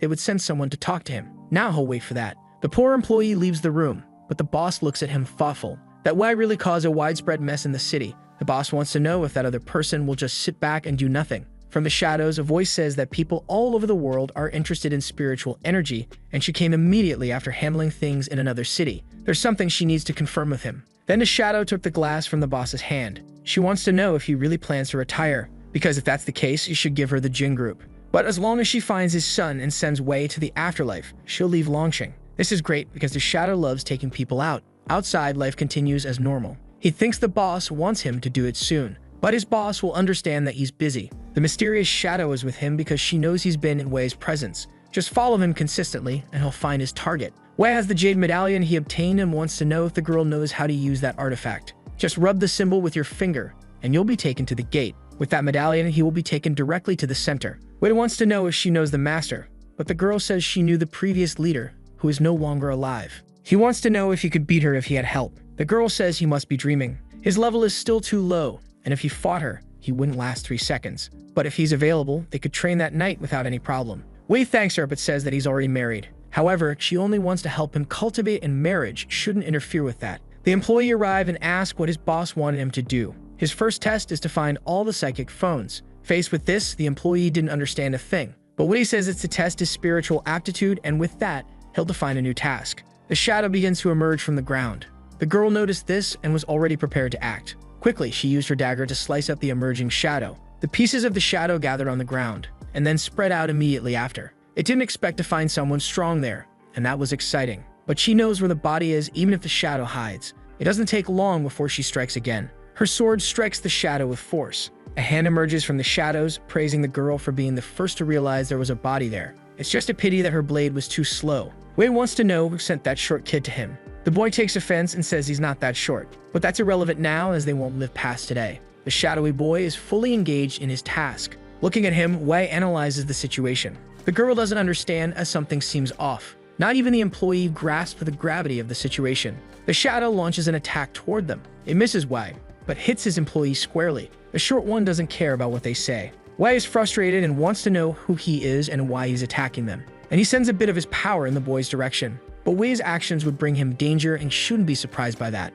He's merely a specialist in silencing loudmouths like Wei from the Sonwu group. With that, he launched a few more attacks that didn't hit anyone. Wei says that group is just a bunch of useless turtles. The boy says they are a beast and a snake too. Now he says that no one called that little boy to come there. There's been too much talk and the boy wants to finish his job. The girl asked Lin Chu to be cautious, but her distraction got her trapped. She should never let the shadow touch her under any circumstances. Seeing that she's trapped, he ordered the boy to free her. But he should worry about himself, not her. Wei notices that his friend is attacking him with her sword. Not touching the shadow and dealing with her now is going to be too much work. He'll need to get closer to fight more effectively. However, the boy says that won't work. Unless he wants to hurt the girl, then that's another story. But Wei doesn't want to fight and asks what the boy wants. First, he wants Wei to take off his mask. Since the request is simple, he agreed. But hidden on his back is a sneaky jade medallion. Then he began to prepare to remove the mask. The child is already anxious to see who this mysterious person is. Before anything could happen, energy descended from the skies. Far away, the leader of another sect is meditating.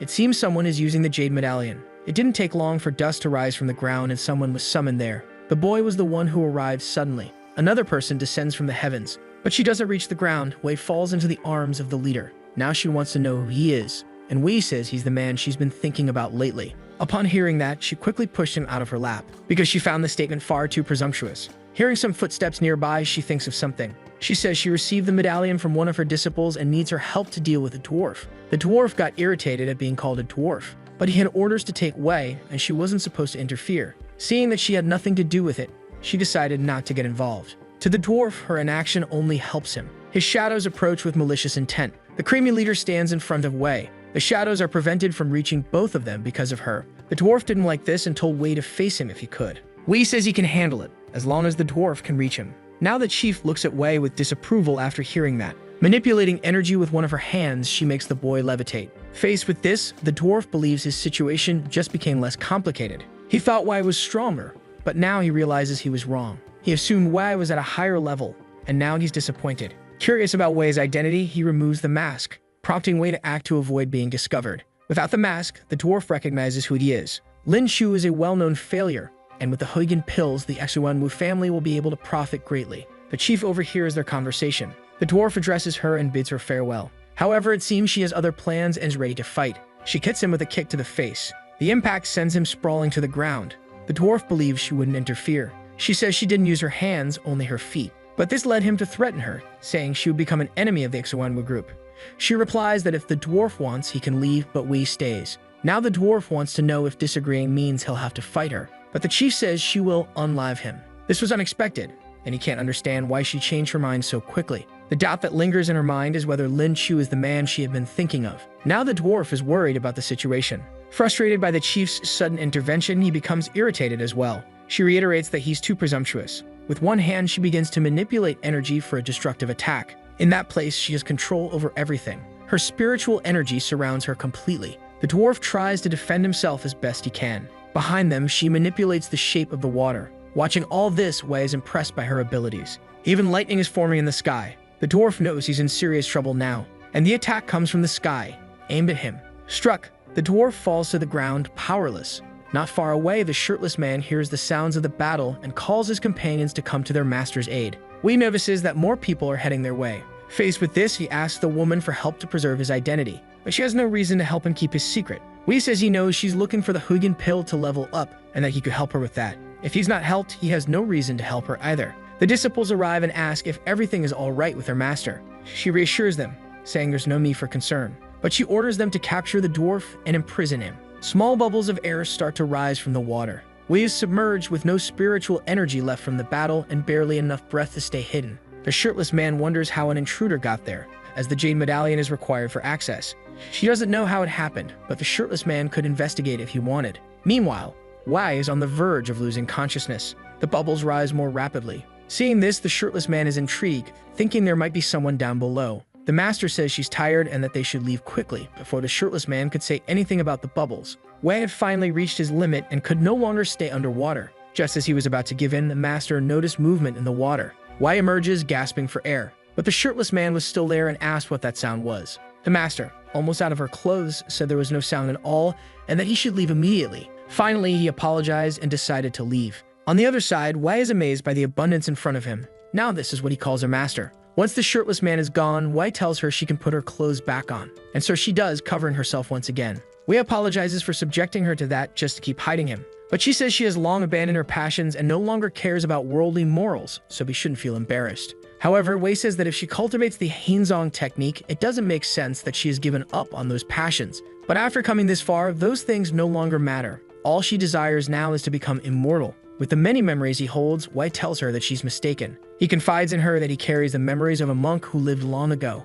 It was just like her, but one day he returned to his passions and managed to transcend to the catastrophe realm. So he asked her who had recommended that she distance herself from her passions. That person was none other than her master. Wei wants to know if he succeeded on that path. The chief was there when tried, but her master did not succeed in that. His body was overtaken by a great energy. He emitted it in every way, his body glowing like a star. His body was struck by numerous lightning bolts without turning to ashes. Now Wei wants to know if she still believes in that advice even after seeing that. Until now, she had thought he just hadn't cultivated enough and was intrigued if the result was due to a flawed practice. When asked who the monk in his memories was, Wei says his name is Lai Yin. Upon hearing that name, she was truly shocked. Now she is convinced that what Wei said makes sense, and she too will reconsider her passions and desires. That monk was the one who founded their sect 3,000 years ago, and many believe he was just a legend. We can hardly believe he carries the memories of such an ancient life. Faced with this, the chief wants to know how his cultivation is so low if he has so many memories. In response, he says he hasn't been able to practice.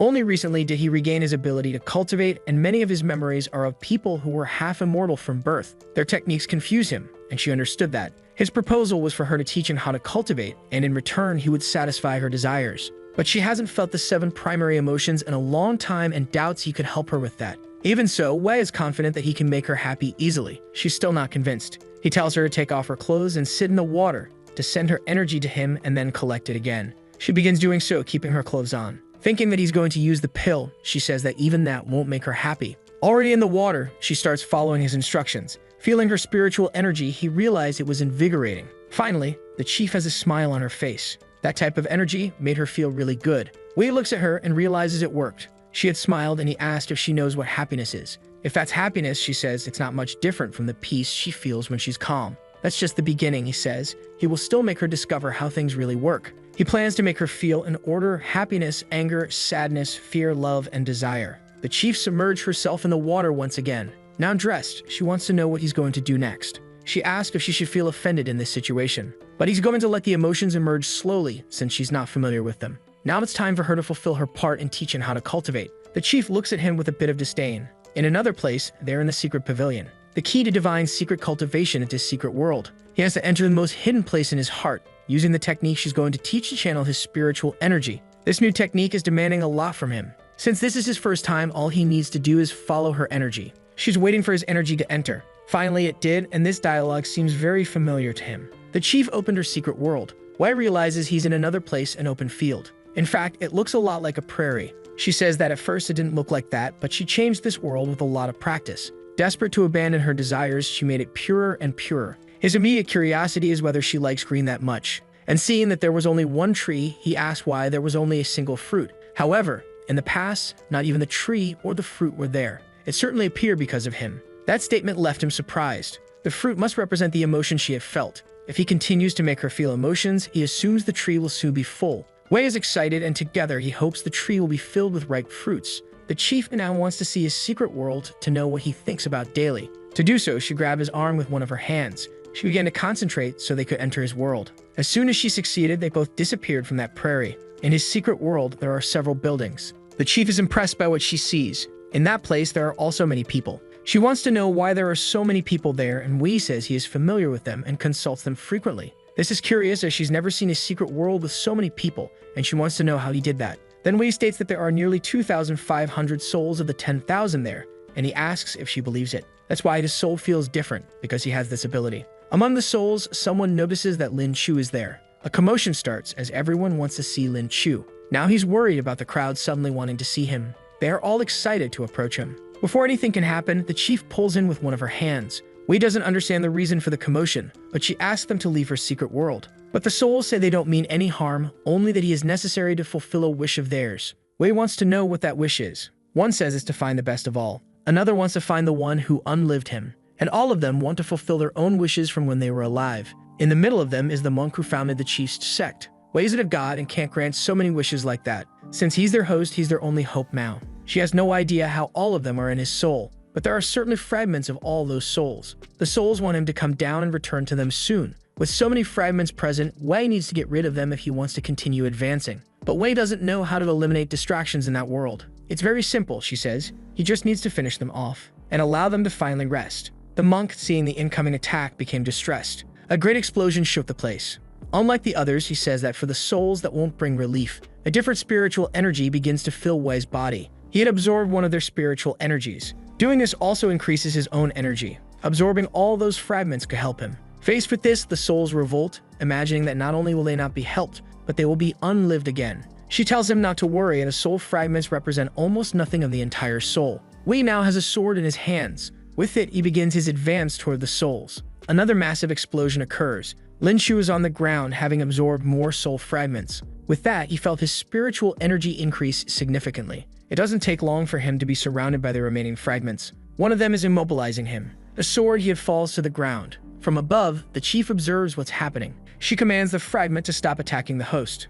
Lin Chu was on the verge of losing consciousness from the strangulation. A weapon begins to materialize in the secret world. She asks if she hasn't been heard, because she already gave an order to release him, and the order is to let him go immediately. Finally, after her attack, Lin Chu is free. The chief had intervened decisively. Looking at her, Wei doesn't understand why she became so furious. She tells him to hide behind her, as he's not yet capable of dealing with those fragments. In front of her, the fragments realize they're in a dire situation. In one of her hands, another weapon begins to materialize. It's not in her interest for Wei to get hurt, so she's going to do him the favor of finishing them all off. Sweating profusely, Wei can't understand when she started caring so much about him. Her attack begins, and there's not much that can be done to stop it. But her real desire is to use that anger to grow even stronger. It doesn't take long for Wei to realize that perhaps she doesn't care about him at all. Maybe she's just using the opportunity to feel anger again to reconnect with her emotions. All he needs to do in this situation is follow her and absorb the energy from the fragments. The debris begins to lift off the ground, and their energy begins to flow toward Lin Chu.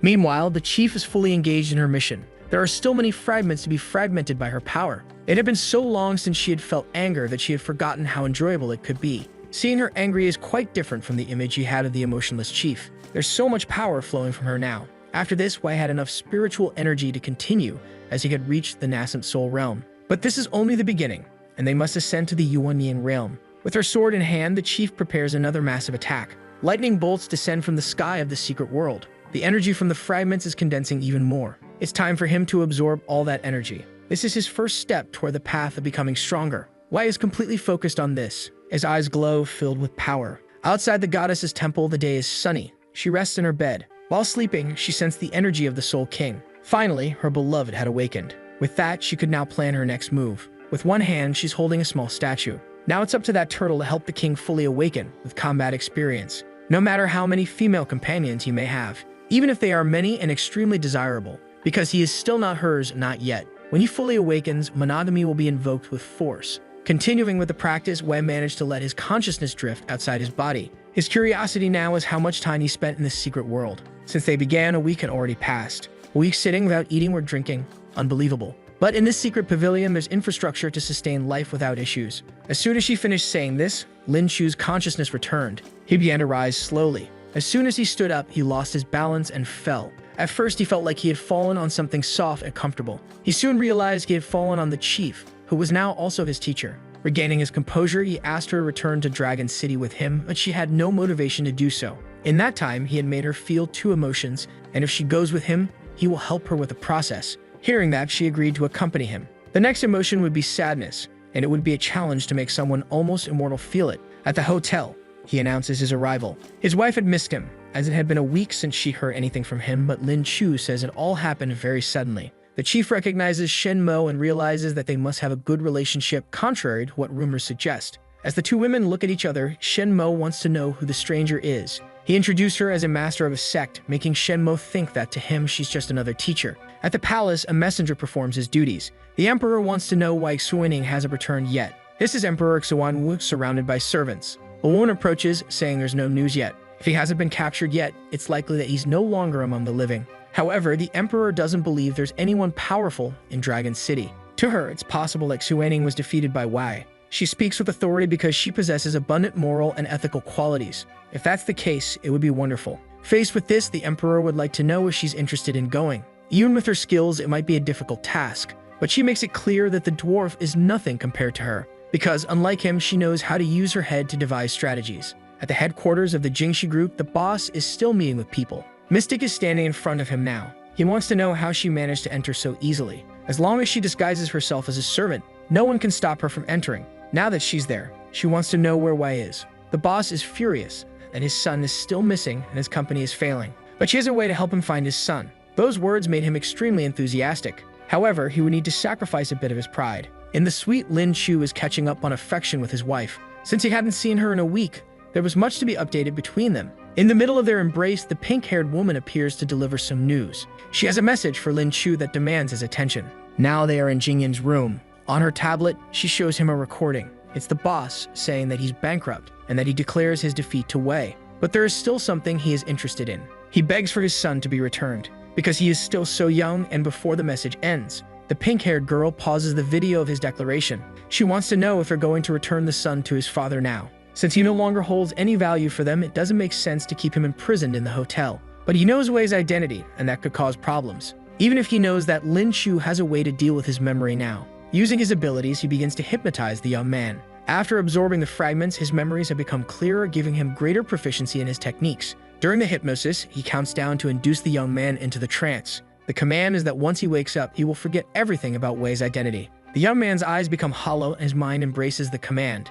He falls into a deep sleep after the process. Elsewhere, the boss asks if the young man is awake. After a long time, he's reunited with his father and asks if it's really him. They embrace, emotional at the reunion. While they are hugging, the girl uses a technique on him to access his mind. Now she also knows that Wei's true identity is Lin Chu. The young man says he couldn't stand being in prison any longer and can't wait to eat the things he used to. Mystic interrupts, asking if they talked enough. The boss thanks the emperor for reuniting father and son. Having the boy with him, he asks if the boy knows Wei's identity. Hearing the name, the young man feels familiarity but cannot associate it with anything. The girl says they don't need to think about that and that they should leave the city as soon as possible. To prevent any leaks of information, it's best that they don't see her again. Frightened, they both agree with her. At the hotel that night, she is already properly infiltrated. At the moment, she's looking for Lin Chu, the true identity of Wei. Using an ability, she quickly locates him. Beside him is the chief, who is almost immortal, and even the emperor would have difficulty dealing with her. Why she's there is something to think about carefully. The whole situation is very strange, because even though he's married, he's always surrounded by women. The obvious conclusion for her is that Lin Chu is a pitbull of the year, and that makes her intrigued as she loves an untamed dog. Since the chief is there, she can't use force. She has to use her wits. Now that he has absorbed the fragments, he is much more talented and can already practice in the secret world. Lin Chu tells her the same, that she's progressing quickly. The compliment makes her happy, and she's becoming more and more human. Seeing this, Mystic wants to know the nature of their relationship, as she knows the chief is usually aloof. From the monk's memories, she knows the chief must regain her emotions little by little, and with desire, she must find the right person for dual cultivation. Only after finding that person and causing some chaos will she be able to become immortal. The chief wants to know if it has to be in that order, and yes, it has to be that way, or the person will be struck by several lightning bolts. However, it would have been nice if someone had told her this beforehand. Mystic overheard everything and is already thinking about sabotaging things a little. In her hand, she dripped a few drops of something diabolical. She blew it, and a seductive energy emanated from it. Both of them were affected by that potion. Since Y has many memories in his head, he noticed the scent in the air. The chief is already immersed in that wonderful fragrance. It's certainly not poison. Otherwise, they would have identified it and defended themselves. It's strange, and the chief is starting to find him much more attractive than before. She looks at him with growing interest. It doesn't take long for her to realize what might happen. She forcefully pushes him away and orders him to leave immediately. That's an aphrodisiac. Someone wants her to jump the gun. In theory, this perfume only works on people one already desires. In other words, it doesn't work on everyone. This can only mean one thing among the possibilities. The chief was already attracted to Lin Chu. Confronted with this realization, she begins to sweat before responding. She orders him to shut up and leave immediately. As she pushed him, Lin Chu hit the wall of the room.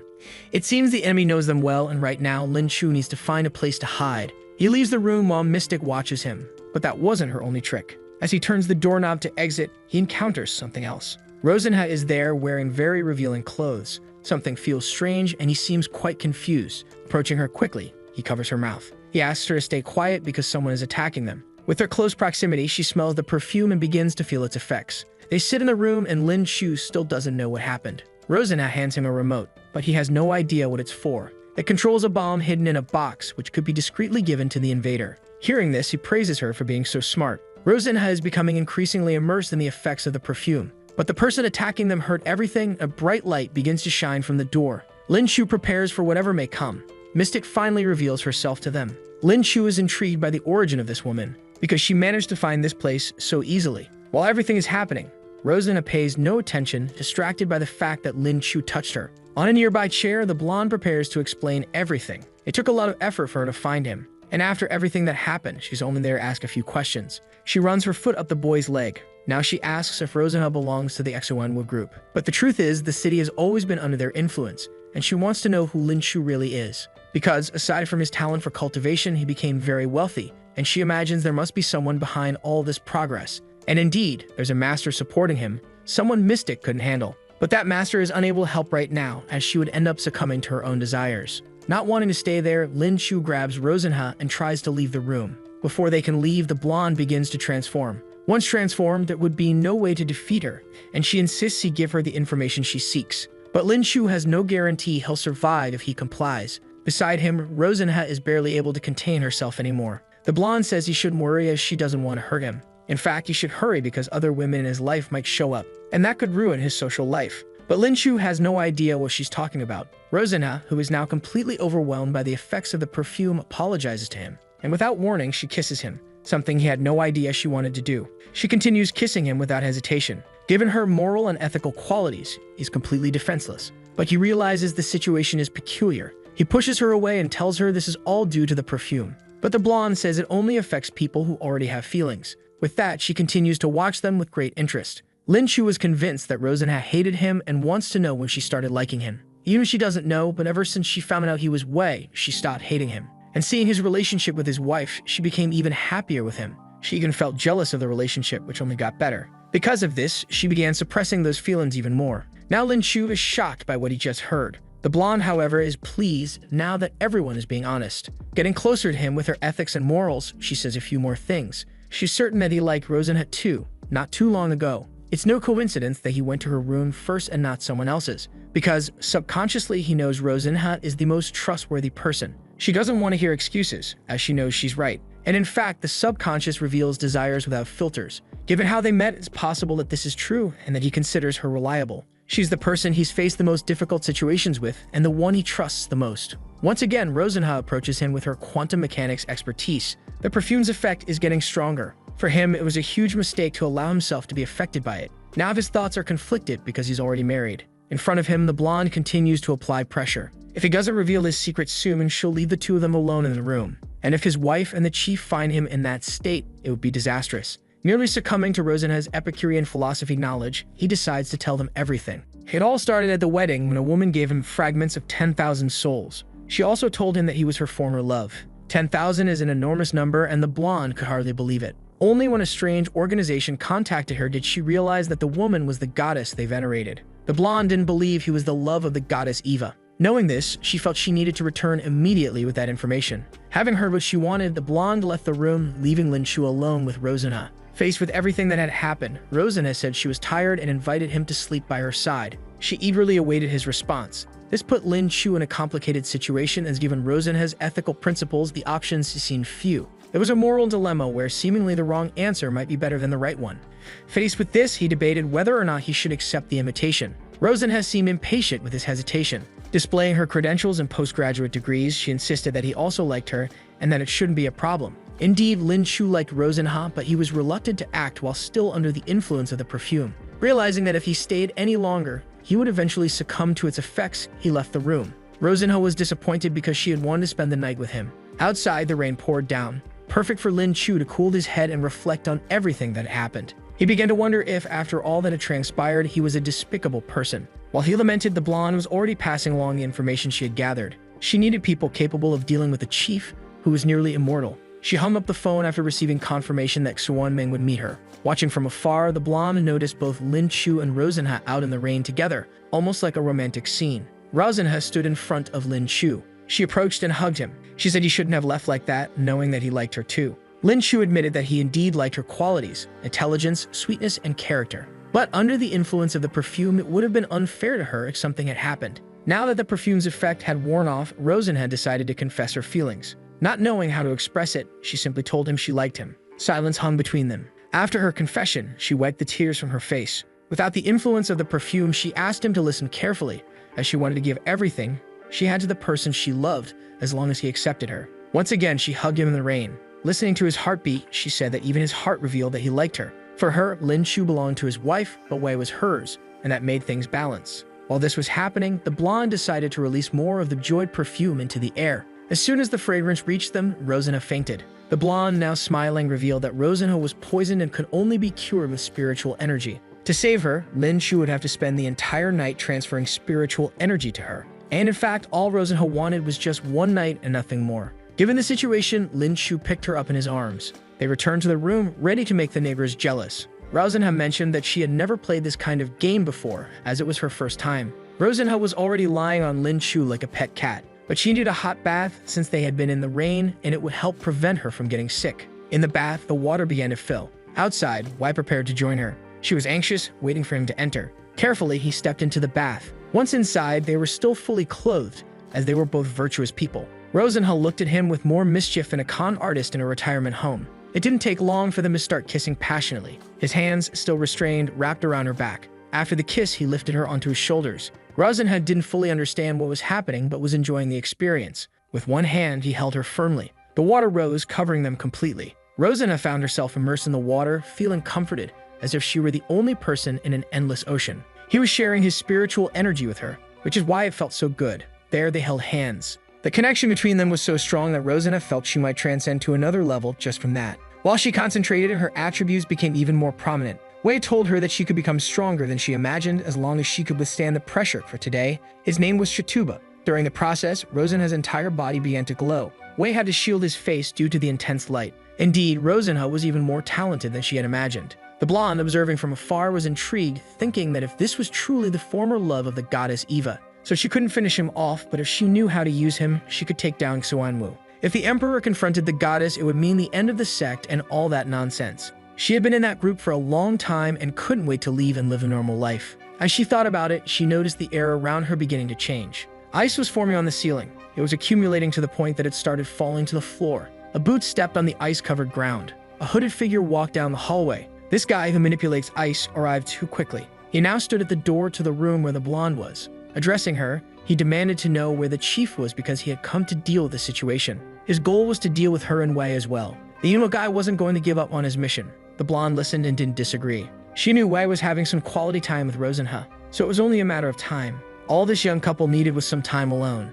After all, she planned to use this person to free herself from Xuanwu. Rosina's power was growing more and more. She was a talented person. In just one night, her spiritual power had grown significantly. But, as with his wife, it was only when two people were together that Shuangxi revealed its potential. Her body shone as if made of metal, much to her surprise. There was no need to be frightened. Her soul was outside her body due to cultivation. Kissing her body, he told her he would guide her through this adventure. Meanwhile, no one noticed that a guy outside was turning everything to ice. The chief was quietly cultivating in her room. Opening her eyes, she sensed the invader's presence. Ice flew from the door as it was kicked open. The emo introduced himself, saying he was the person who would gift her a wooden suit, a coffin. He demanded to know if she had swan in her grass. Seeing his hostility, she knew the emo was from the Xuanwu group. With a slight manipulation of energy in her hand, a spear appeared, and she remarked that this fashionable enemy was quite arrogant. The young man rushed toward her, ready to throw punches. He wandered a hand over the dwarf, who uses shadows as weapons. His attack hit something, creating a loud crash. The chief told him not to worry about anything anymore, because soon the two of them would be in the same place. Beams of energy shot forward. A huge impact occurred, but the emo managed to dodge. Looking at her, he considered his next move. In the room next door, the wife was wondering where her husband had been after disappearing for a week without explanation and then coming home with another woman. There was a lot of noise outside, so she decided to check it out. Other women also woke up to all the commotion. Wearing just her nightgown, she asked if anyone had seen her husband around. The three women quickly encountered the strange blonde. The blonde in turn was lost in thought. The wife wanted to know who she was and why she was standing in front of Xiaowi's room. Sensing an opportunity, the blonde knew she could use this woman to control Wei. So she said that, in fact, she was looking for Wei. So the video ends here. If you don't want to miss the next part, activate the notification bell, and see you next time on Tob's channel.